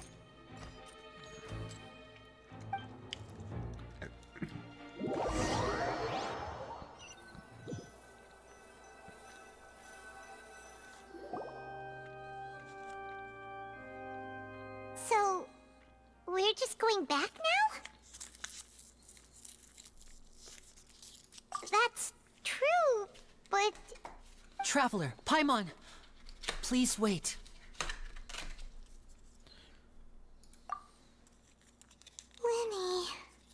I know you may not want to speak to me right now. Maybe you don't even want to look at me. But still, let me thank you again for defending me to the end. Even after you learned that I'm a member of the Fatui. I guess. But regardless, I'd like the opportunity to set things straight. I didn't approach you with any ulterior motives or ill intent. I've spoken to you as myself, just plain Linny this entire time. As for why I'm a Fatus, it's because the goals of the House of the Hearth align with those of an orphan like me. That's all. That was how Father, who you might know as the Knave, approached recruiting us back then too. A knave? The one who controls the House of the Hearth? She's your father? She? That's right. And since we're here, I was wondering, would you mind hearing a story? It's about my past. Back when our parents first died, Lynette and I were left wandering the streets. To survive, I took to ඒ සද්ද ඇහුනේ අර කෙල්ල did magic. අර assistant It took ගේ me ඔලුවට several days to figure out ගහපු how එක. he pulled off his amazing tricks. I took my sister through several streets until we found a crowded corner, and we began to perform magic tricks there. To my surprise, we proved to be pretty popular, and we could at least stop worrying about where our next meal would come from for a time. But I didn't want my sister to remain a street rat together with me forever. Before long, an aristocrat came to me and claimed that he wished to take us in after watching my performances. So you went from orphans to nobility just like that? That was how we felt at first too. As if fate was on our side and we could say goodbye to those painful days. But I gradually discovered that while we were called foster children, he was really after my talent for magic tricks. He would constantly take me to all sorts of banquets to garner attention, which he would then use to expand his social circles. That doesn't seem too Pochinga bad hakikaten. either. Better than roaming the streets at any rate. It took a while for me to realize just how dark his heart really was. After one particular performance at a banquet, I discovered that Lynette was not on the same return vehicle as me. I waited a long time after we returned home, but she did not come back. I went to that noble's bedroom and asked him about her whereabouts. The answer he gave me was, she caught the eye of the most eminent person at the banquet, so I sent her over as a gift. I mean, you'll be able to perform your magic regardless of who your assistant is, yes? Oh no. So he was gonna... But wouldn't Fontaine's laws deal with such people? As far as outsiders are concerned, this is a relationship akin to adoption or foster care, and they have their ways of escaping the eye of the law. I managed to ferret out the location of the mansion of that so-called eminent person and hurried through the night. But by the time I leaped over the walls, avoided the guards, and made my way in, all I saw was the moonlit ground covered in blood, and the knave standing there in the darkness. So, she'd already taken care of that guy. That's right. She had rescued my sister before she could come to any harm, and had even discovered several girls hidden in a basement, all of them orphans. Father, I mean, the knave, might have seen something in me, and so she made me an offer. The House of the Hearth welcomes you, for your interests align with ours. Here, none will ever betray you. Indeed, betrayal shall never be permitted here. I was hesitant to trust her. I mean, I had just been betrayed by nobles. But she was also quick to destroy the noble who had taken us in at first, giving us back our freedom. Oh, so that's how the two of you joined the House of the Hearth. She has her own plans. She has gained permission from the Tsaritsa to first use the Gnosis's power once she obtains it. She plans to use it to find a way to break the prophecy and save Fontaine. So, she believes in that prophecy too? That's right. The whole House of the Hearth is currently working to combat that crisis. Today's case has also proven that people from Fontaine can indeed dissolve into some sort of water, thus further supporting the prophecy. Everyone at Hotel Bouffe d'été, including the knave, has their roots in Fontaine. And we will always defend our homeland. To us orphans, the only connection we have left to this world, apart from our family, is our homeland. So, from small deeds like distributing magic pockets to huge schemes like stealing a Gnosis, everything is aimed at dealing with that prophecy. It's all right. I understand. The only thing I can do is relate all this to you. I just hope you can understand that even as a member of the House, I have never stopped making my own decisions, and that I believe what I'm doing is right. If you should need anything at all in the future, feel free to find me. I will do my best to help you, as plain Linny. ලිනී ඇවිල්ලා 5 star character එකක් අනිත් එක්කන ඇවිල්ලා 4 star character එකක්.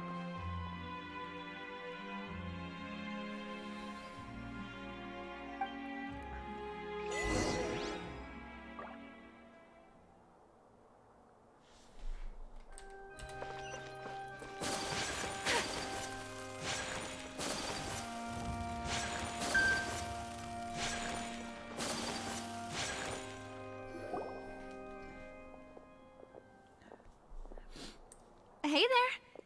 What was with the disappearing act you pulled right as the trial ended? Were you looking for us, Navia? Well, this whole thing isn't exactly over, is it? I do feel that we're getting closer to solving the serial disappearances case, though. Don't you think so, too? Huh? What's wrong, my dear partner?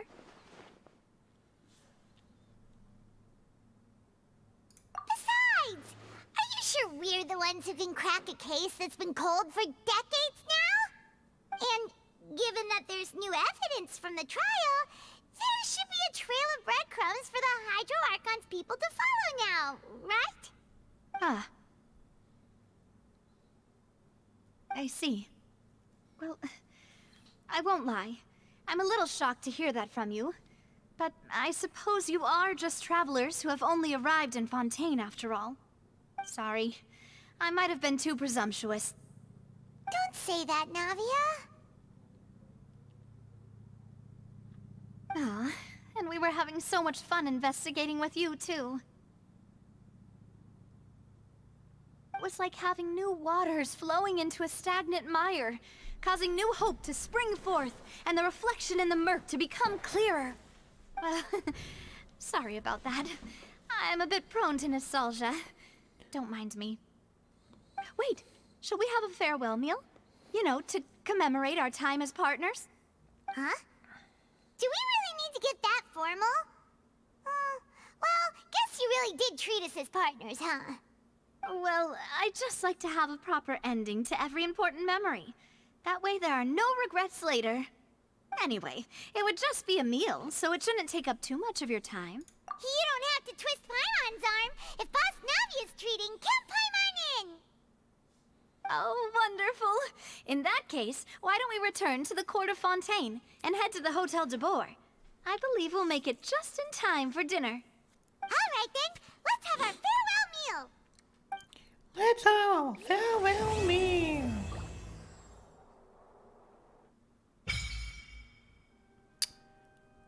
Offer the hydro sigils, blah blah blah.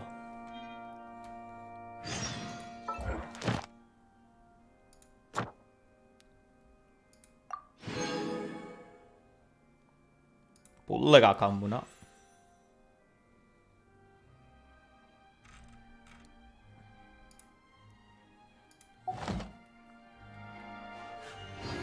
A blade embraces its duty. Commission.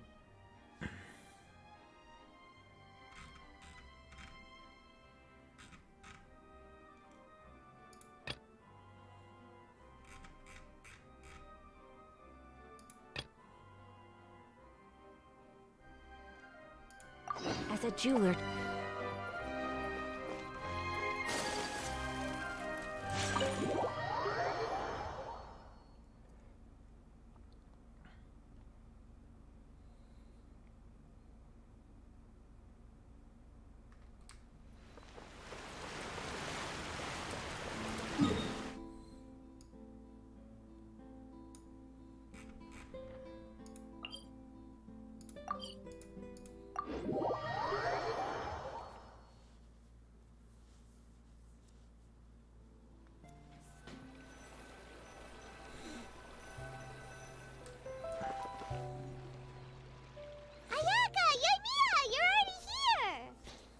morning.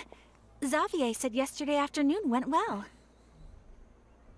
Yeah, and how about you, Ayaka? What were you up to yesterday? After we split up, Ayato went to see Udex Nervillette at the Palais Mermonia. I was originally thinking of going with him, but he said he could manage it himself. He told me to go see the sights around Fontaine and to enjoy the local culture. So I rode the aquabus with Yoimiya and visited the opera house on Aranias Island. Yeah, you wouldn't believe what we saw there! 2 mechanical puppets that were dancing together! You've already seen them, right?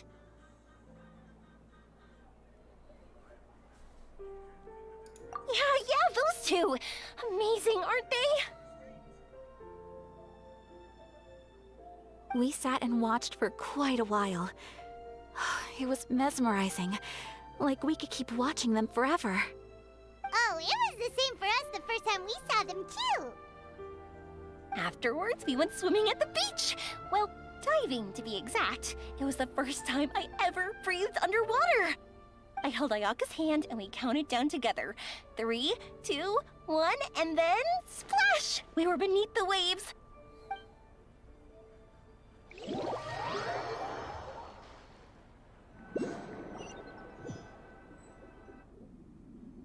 At first, I didn't dare to open my mouth. But once I couldn't hold my breath any longer, I decided to take a big breath in. Turns out the water wasn't as salty as I imagined. It didn't really taste like anything at all. Before I knew it, I was breathing like normal down there.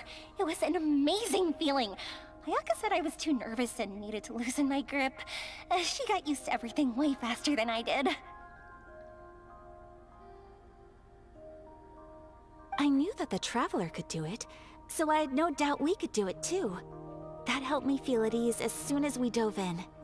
The underwater world in Fontaine truly is beautiful. I love seeing the romaritime flowers blossoming underwater, like little candles lighting up the streets at night. Yeah, and there were so many creatures that we've never seen in Inazuma. Like those fish that shimmer like a sword blade. Whoosh! Oh, and those big fish that call when they see people. Ooh. Oh, you mean hunters' rays and blubber beasts. I just love the name Blubber Beast. Just wait till Pops and the others hear about this. They probably won't believe a word I say.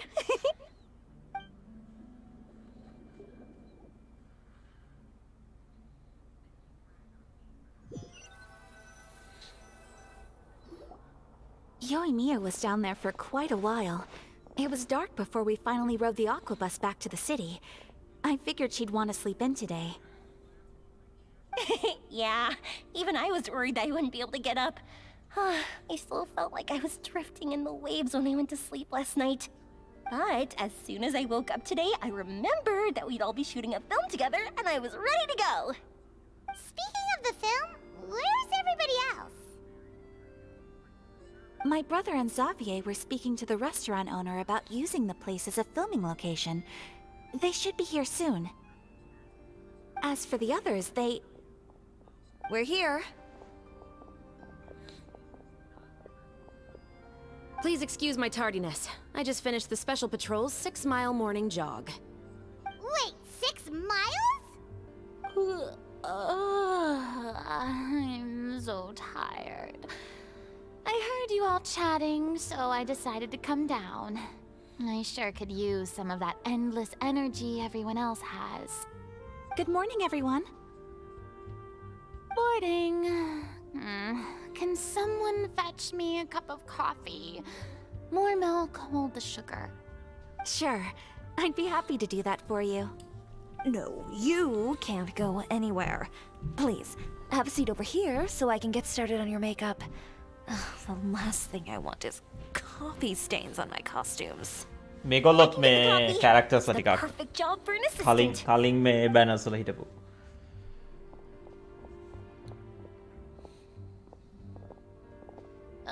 So much energy. Seriously, what's her secret? Oh, Yoimiya's always like that. But you sure look exhausted, Farina. It's because you're not used to waking up so early, huh? Of course not. I spent the whole night reading the novel from cover to cover. marking sections that either need to be omitted or adapted. Wow, Paimon didn't expect you to be so thorough. Well, I was the biggest star in all of Fontaine after all. It takes more than just a pretty face to earn a reputation like that. I know how to get serious when the situation calls for it. I went all out when I was acting as an Archon, so why wouldn't I do the same for my own life? Here's your copy, Director Farina.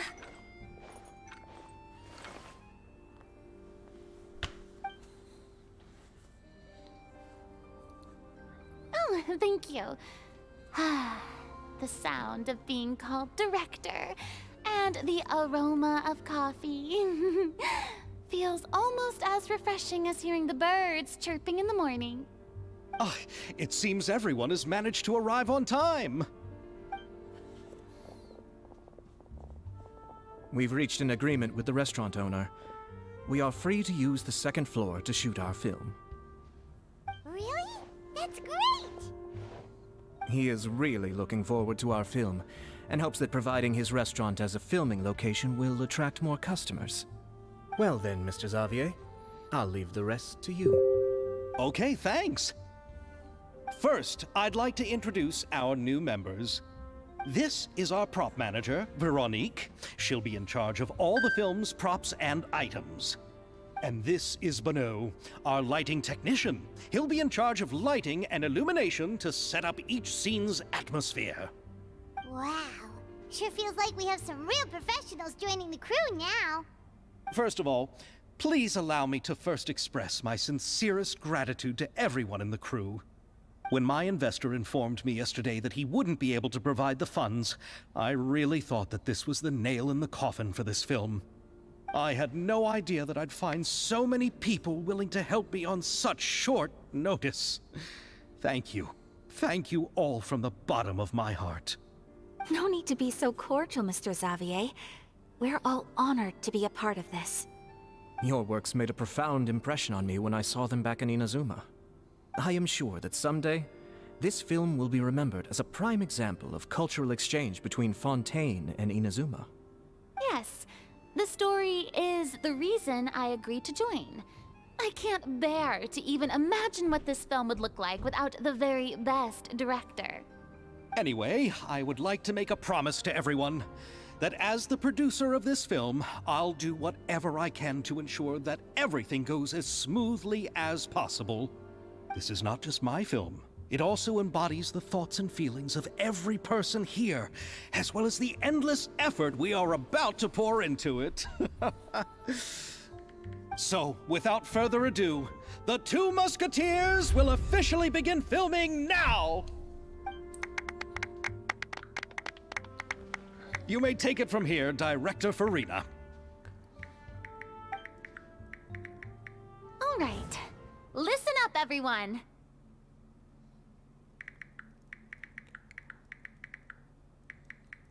The first scene takes place when the two young musketeers are living at the Baron's home, still unaware of all that is about to happen to them. We'll need props and lighting to set the scene. Our lead actors can go get their makeup done, and extras, please take this time to go over your positions. Whoa, seems Farina's really kicking things into gear as the director. Is everyone clear? I don't want anyone traipsing around the set like umbrella finches. All right, cameras will start rolling as soon as the set is ready. Let's make a film that'll make some serious waves in Fontaine. Not the kind of waves that drown people. I mean, the good kind of waves. Seems like she's still a bit traumatized by that. Anyway, let's go see if there's anything we can do to help.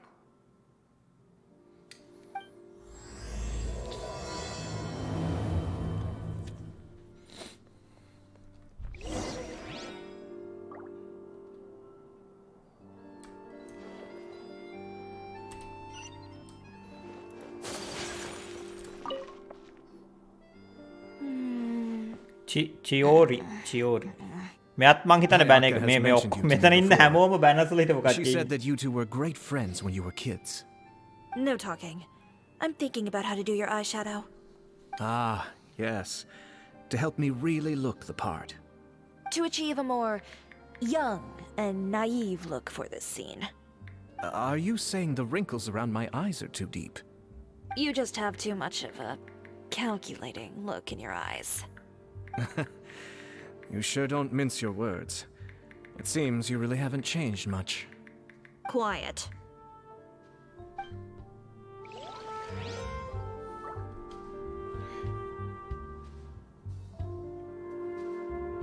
තැපැල් කන්තෝරුවෙන් ළඟ මේ අර මොකක්ද ඒකට කියන්නේ sub post office නේ. ඔය ගෙවල් වල එහෙම කරන්නේ පෝස්ට් ඔෆිස් අන්න ඒකකින් අහන්න. ළඟ එකක් තියෙනවා නම්. A little more to the left. You got it. Hey, Yoimiya, do you need a hand? No, I'm fine. You know, doing the lighting is kind of like designing a fireworks show. It's interesting to imagine what kind of atmosphere the lights will create. I heard that the Traveler will be operating the camera and Paimon will be the clapper loader, right? Those roles are just perfect for the two of you. Really? Is that because it'll be easy for Paimon to hold the clapperboard while flying? Well, sure, there's that, but that's not exactly what I meant. I just think that after all your journeys together, you two must have developed a super close bond and just naturally know how to work with each other. If I'm not mistaken, the director will want the cameras rolling as soon as the clapperboard goes clack. Oh, I see.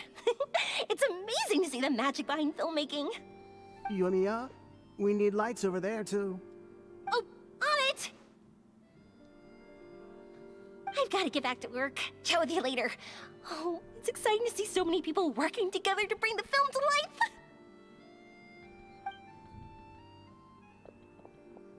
Seems like Yoimiya's really getting into it.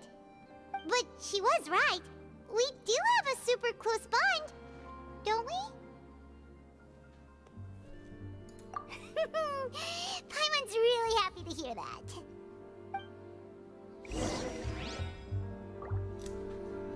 මේක හරිනම් මුන් cut scenes ඔක්කොම නිකන් full cut scenes කරා නම් හරි බොරුවට මේ අර ඔප්ෂන්ස් දෙන්න නැතෝ තෝරන්න. මොකද මේකේ මොන ඔප්ෂන් එක තෝරගත්තත් අර අනිත් සයිඩ් එකකින් දෙන මේ රෙස්පොන්ස් එක එකම රෙස්පොන්ස් එක. So, this is a real musket? No, it's just a prop weapon. Not bad.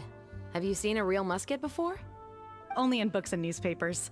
I made this one based on the relative shape and proportions I saw in reference images. When we're filming, some special gunpowder will be applied around the muzzle, which will help create the flash and smoke effects of a real gun being fired. Which means it'll be up to the actors to portray the recoil. That's right. The sound effects for gunshots will also be added in post-production. Thank you, Veronique. I think I know where to start now. However, the musket's gears and firing pin could still use some work. Adding some wear on the metallic components will make them appear more realistic. Also, be sure to rub the muskets with some oil each time before we start shooting. That'll give the impression that the firearms have been well maintained. Good point. You seem to know a lot, Miss Chevres. I assume you use these types of firearms on a regular basis? Yes, I perform routine maintenance on my weapons every day. Just like we as people need to eat and sleep, muskets need to be cleaned and maintained.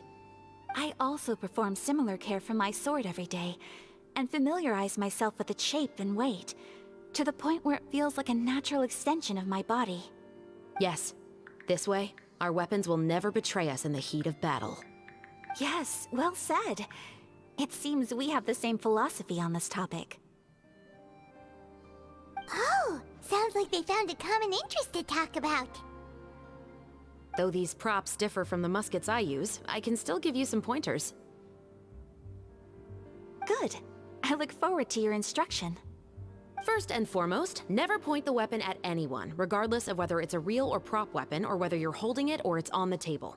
This holds for any time when you're not actively engaging an enemy. Okay, understood. When aiming the musket, extend your arm so that it's level with your shoulder, and use your eye to look down the weapon's sights. Like this? Not bad. Now, try saying your lines. This is the end of the road for you. Good. Now turn your body a little. That way, you'll give your enemy less of a target to work with. And relax your shoulders. Here, allow me to demonstrate. This is the end of the road for you. Huh. Excuse me, Miss Chiori. Director Farina, there's something I wish to discuss with you. Oh? What is it? Like this? Yes, much better. What do you think? I do see your point. But are you sure you wish to do this? I believe it would be most fitting. Well, if you insist. All right, I understand. Miss Ayaka, Miss Chevres, could the two of you please come over here? Huh? What's going on? Are we gonna start filming now? Let's go see. What is it? O weapon එකක් එම් කරන්නේ Miss Chevres. සාමාන්‍ය හමුදාව කියන්නේ weapon එකක් ඔයා එම් කරනවා නම් මේ don't aim at someone if you are not willing to shoot. clarify, I would like to turn over my role to Miss Chevres.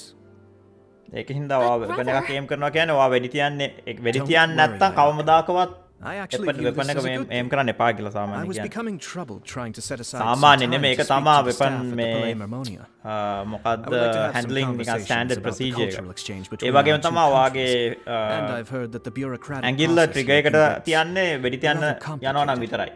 එහෙම Now, නැත්නම් I will be හැමතිස්සෙම able to focus on my trigger එකෙන් work. එළිය තියන්න ඕනේ Besides, finger එක. you also know that I'm not really one for public performances.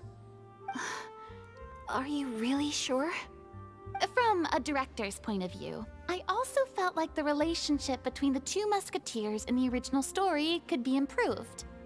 The older brother in the story plays the lead role with his overbearing character, but this causes his character to overshadow that of his sister, and the theme of the two supporting and relying on each other isn't conveyed very well.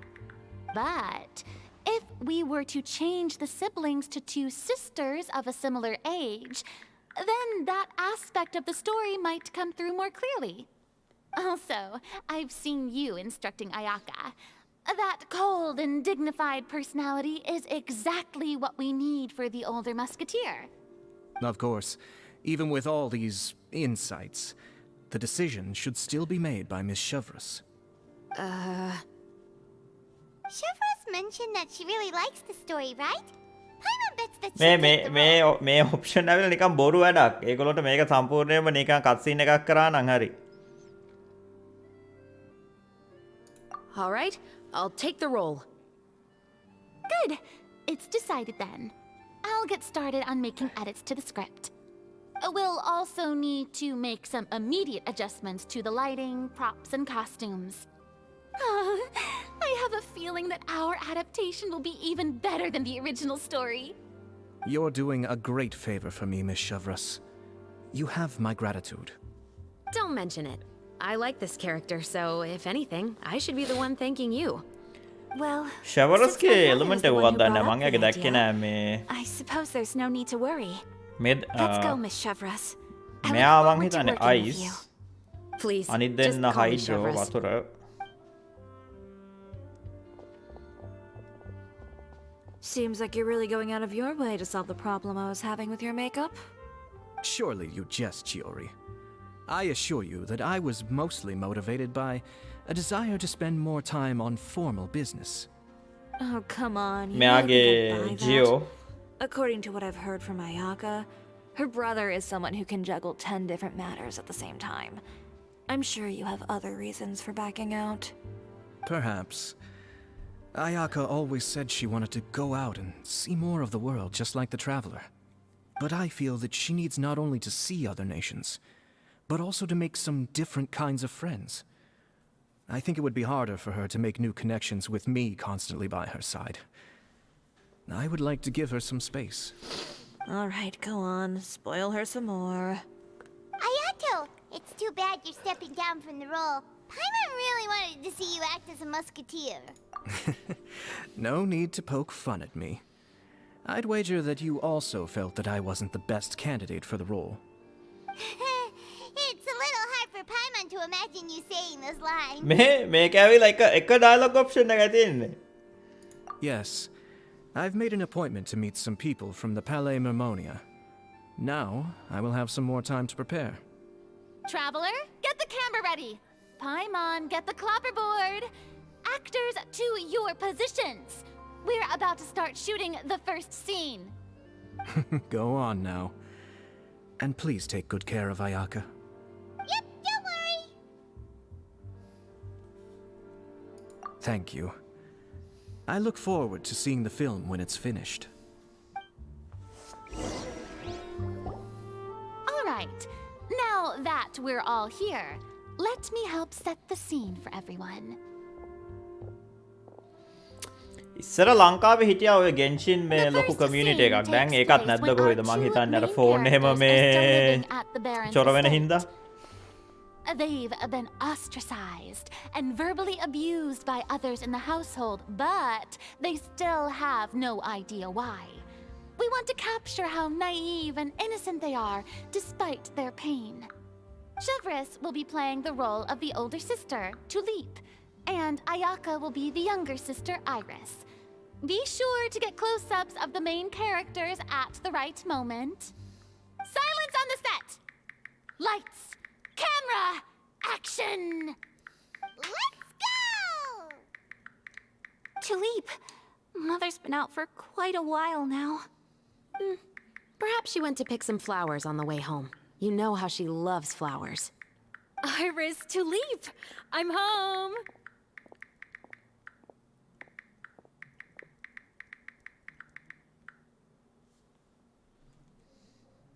Mother! You were out for so long, we were beginning to worry about you.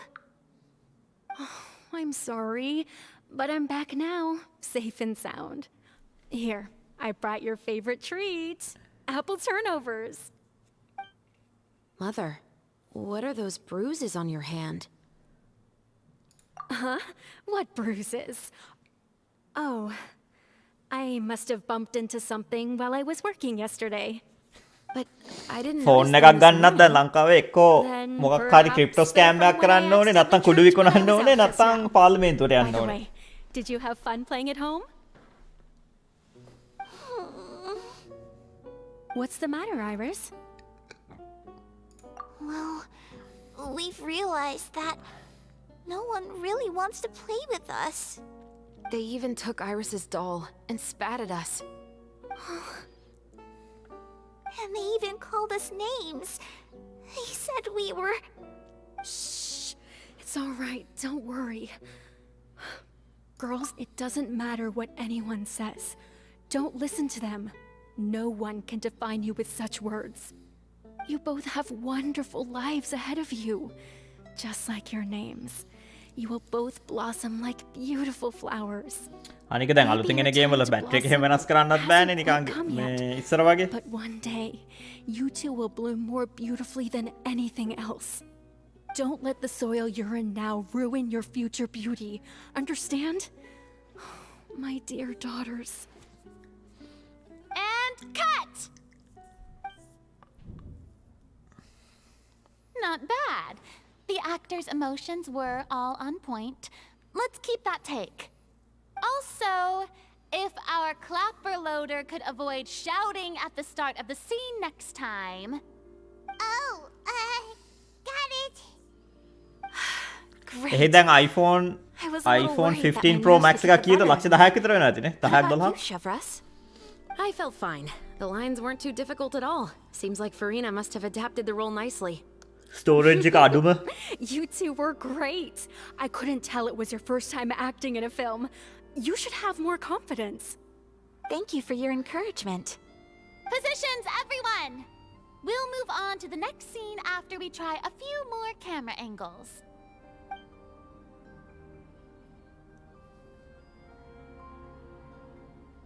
This scene is when our two characters return home, only to discover their mother has been murdered. Ready? Lights! Camera! Action! Mother,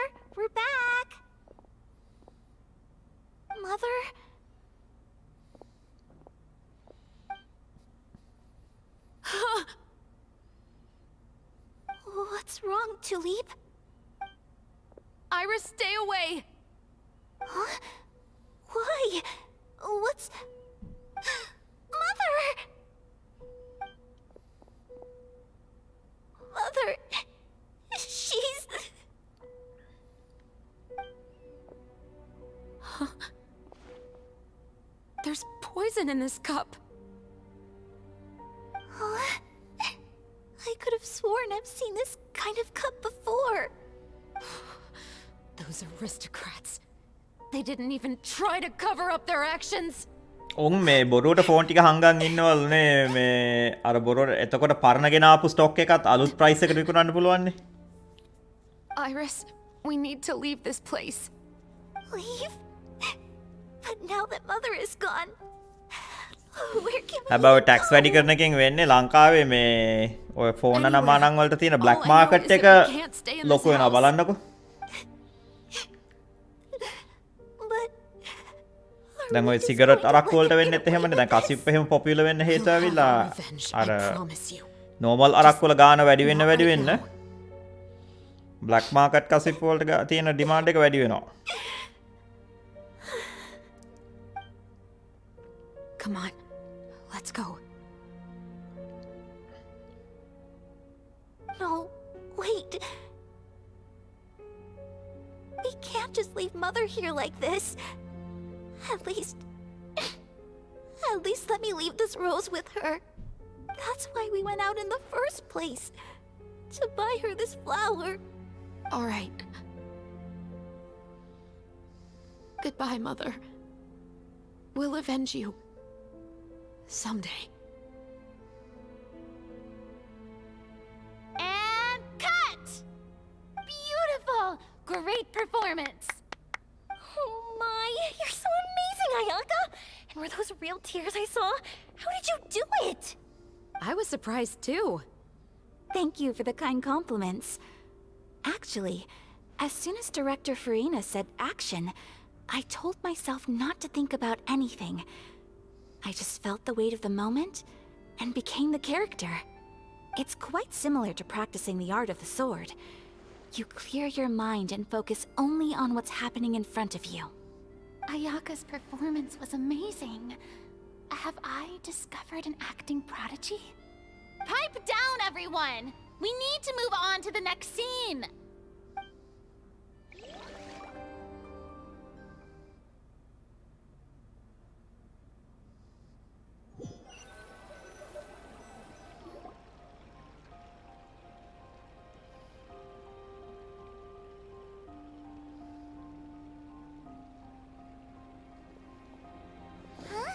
ඔය අරක්කු cigarette වල මේ ගණන් ඔය normal බඩුවක ගාන වැඩි වෙන්න වෙන්නේ black market එකේ තියෙන මේ බ්ලැක් මාකට් ඩිමාන්ඩ් එකනේ.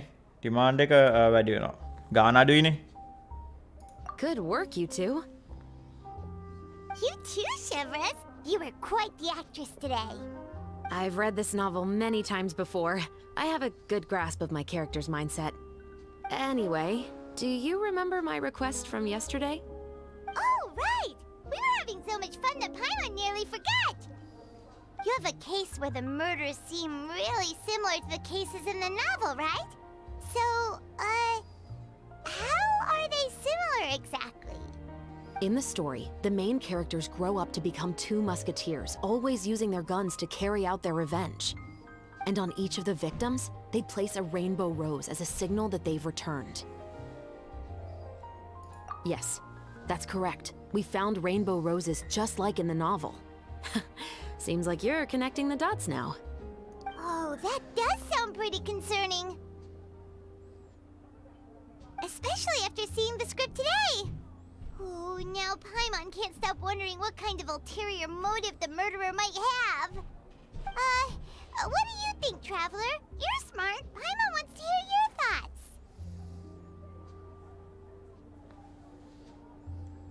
Good. On behalf of Fontaine's Special Security and Surveillance Patrol, thank you for your dedication to justice. There's no time to lose. We should start investigating right away. Follow me. Huh? Right now? Well, we just got done filming The most valuable intel always comes after nightfall. They are like small, remote islands in the middle of the sea. If you don't stay vigilant, you will pass right by them in the fog. That's how one of my favorite books always puts it, at least. So, where are we going right now? Let's start by checking out some workshops that sell mechanical components. If the culprit is making their own weapons, it's very likely that they'll visit those sort of places.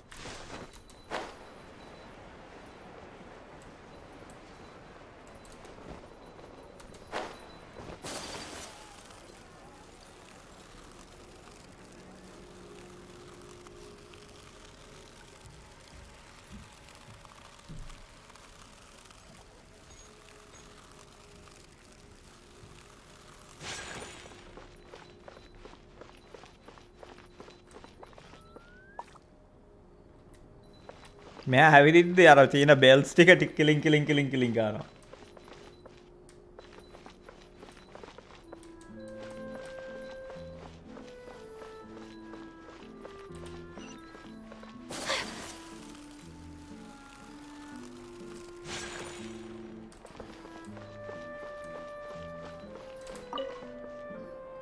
Welcome to LeChaux's Clockwork Workshop. How can I help you? Hello. I'd like to know if anyone has purchased some special components lately. Special components? Sorry, could you be more specific? I mean the kind of components that aren't typically used for clockwork toys, but for firearms. Huh? For firearms? No, we don't sell those sort of things here. Don't misunderstand. I'm not here to cause any trouble. We are merely investigating a case, and we're hoping that you could cooperate. Well, to be completely honest, I'm not even sure what kind of components that would entail. Has anyone ever purchased components here as an individual rather than on behalf of an organization? We have a lot of customers who buy toys, but those who buy components are all regular customers who buy in bulk on behalf of their organization. Is that so? I understand. Thank you for your cooperation. You're welcome. It's the least I can do.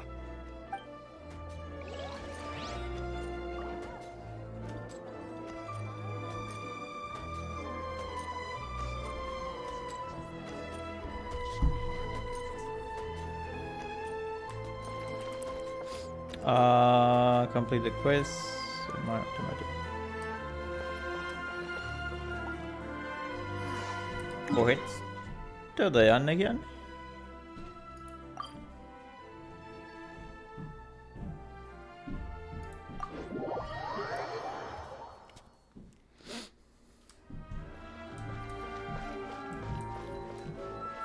Ad Astra Abyssos.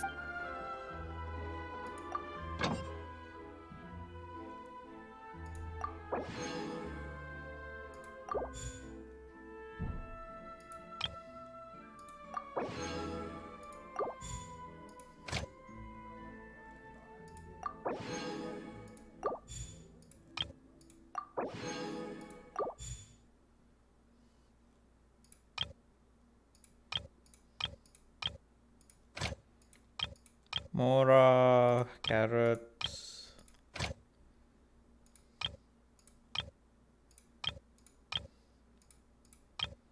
Interesting ඒව මොකුත් නැහැ.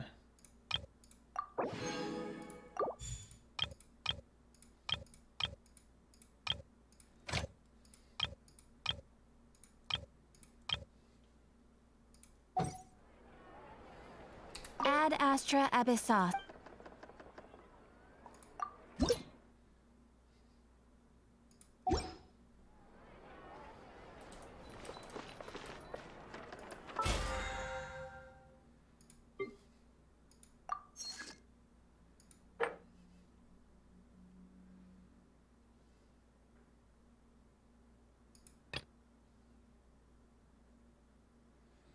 Extreme drive.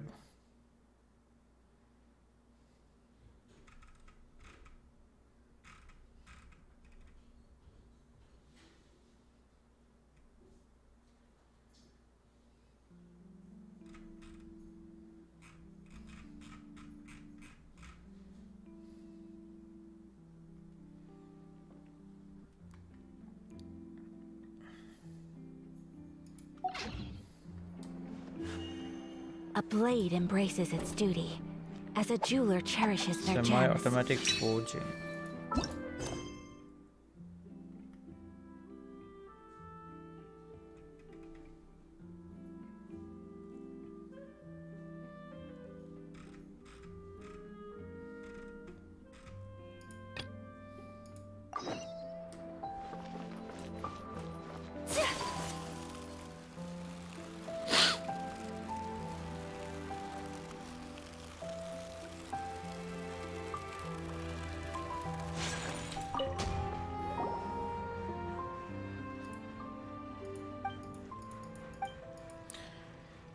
Fascinating up close. This machine isn't smart enough to not need a blacksmith yet.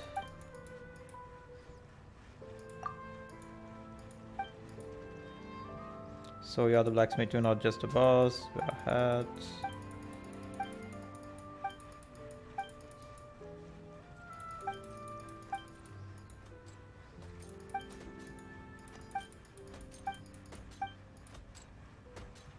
Autosmith is just hammering mechanism.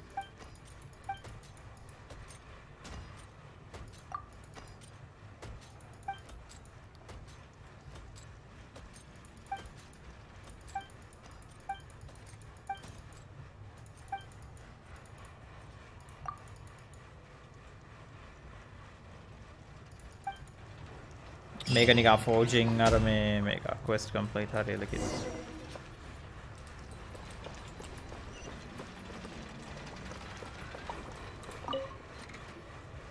Oh, hey, Chevris. Run out of oil for your musket again? Hello, Estelle. I want to know if anyone has come to your shop recently to order some firearm components. Oh, is this another case? Let me think. I don't think so. Some people have requested that I make some prop guns for the Fontanalia Film Festival, but I refused all of those requests. Oh? Why's that? Because there's no profit! I only make things here that can do some real heavy lifting. I don't have the energy to make some new molds just for the festival. Then has anybody come specifically looking for mechanical components? Well, I usually sell off my scrap to the Fleuve Cendre. I don't typically give them to one specific person. I understand. Thanks for your cooperation. Don't mention it. Always happy to have the Musketeers' patronage. Seems like we haven't found any leads to go off yet. Yeah, unfortunately. Alright, let's head to Fleuve Cendre next. Huh? Are you sure? People might not be so thrilled to see the captain of the special patrol there. You think so, huh? Then I guess you don't know. Huh? Know what? That I grew up in Fleuve Cendre.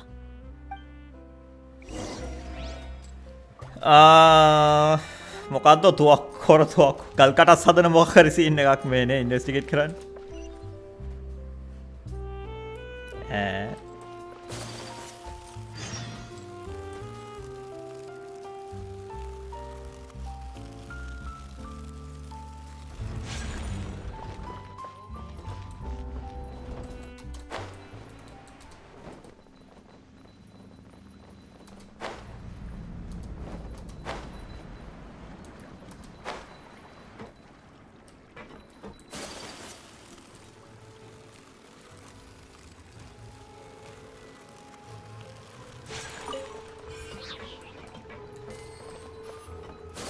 මෝරා ටිකක් හම්බුණා.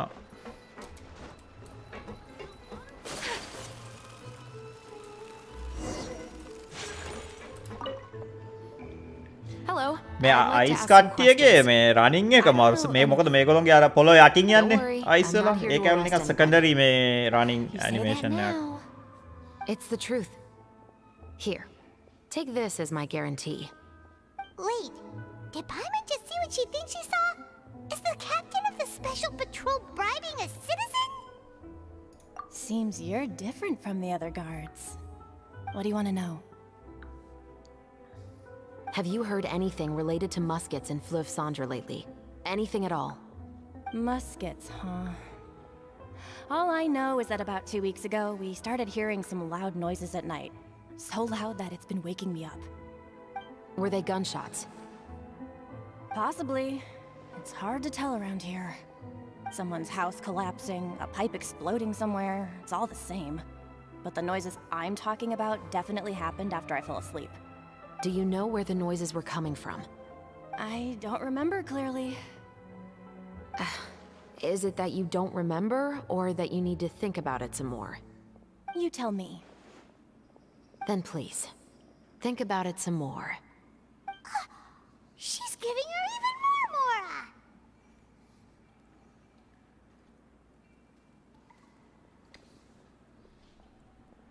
The noises came from the end of the Southern Waterway. I came out and had a look for myself when I wasn't sleeping well, but I didn't dare get too close. That's all I know. All right, I'll take your word for it. Thanks for the pâte de fruits.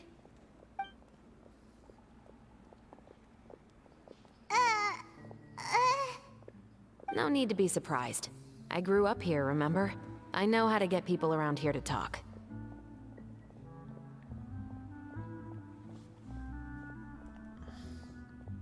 My apologies, I'm all out of sweets. Though I do have some other tempting snacks in my custody. Fries, fried chicken, and even onion rings.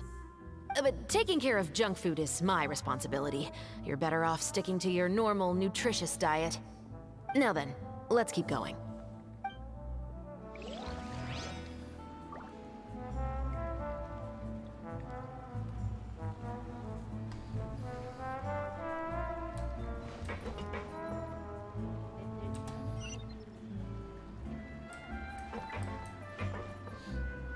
අතනයි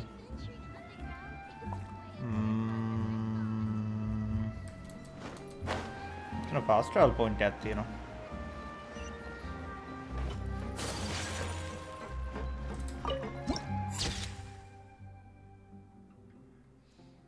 රවින් මේ හෙට එන්න. ඔයගොල්ලන්ට හෙට මට අද රැයට මං ආයි ඊයේ වගේ ස්ට්‍රීම් කරන්න.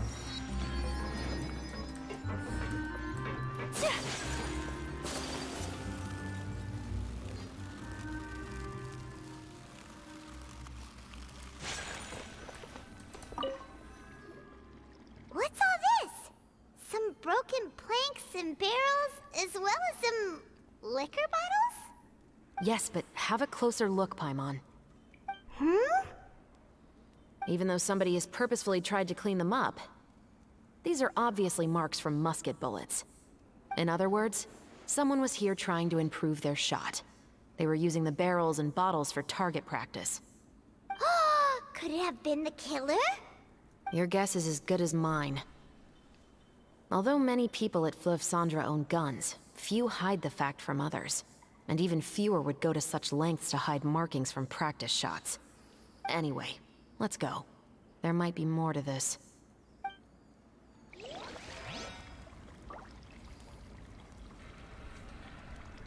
මාත් මෙතනින් නවත්තලා රැට එන්න.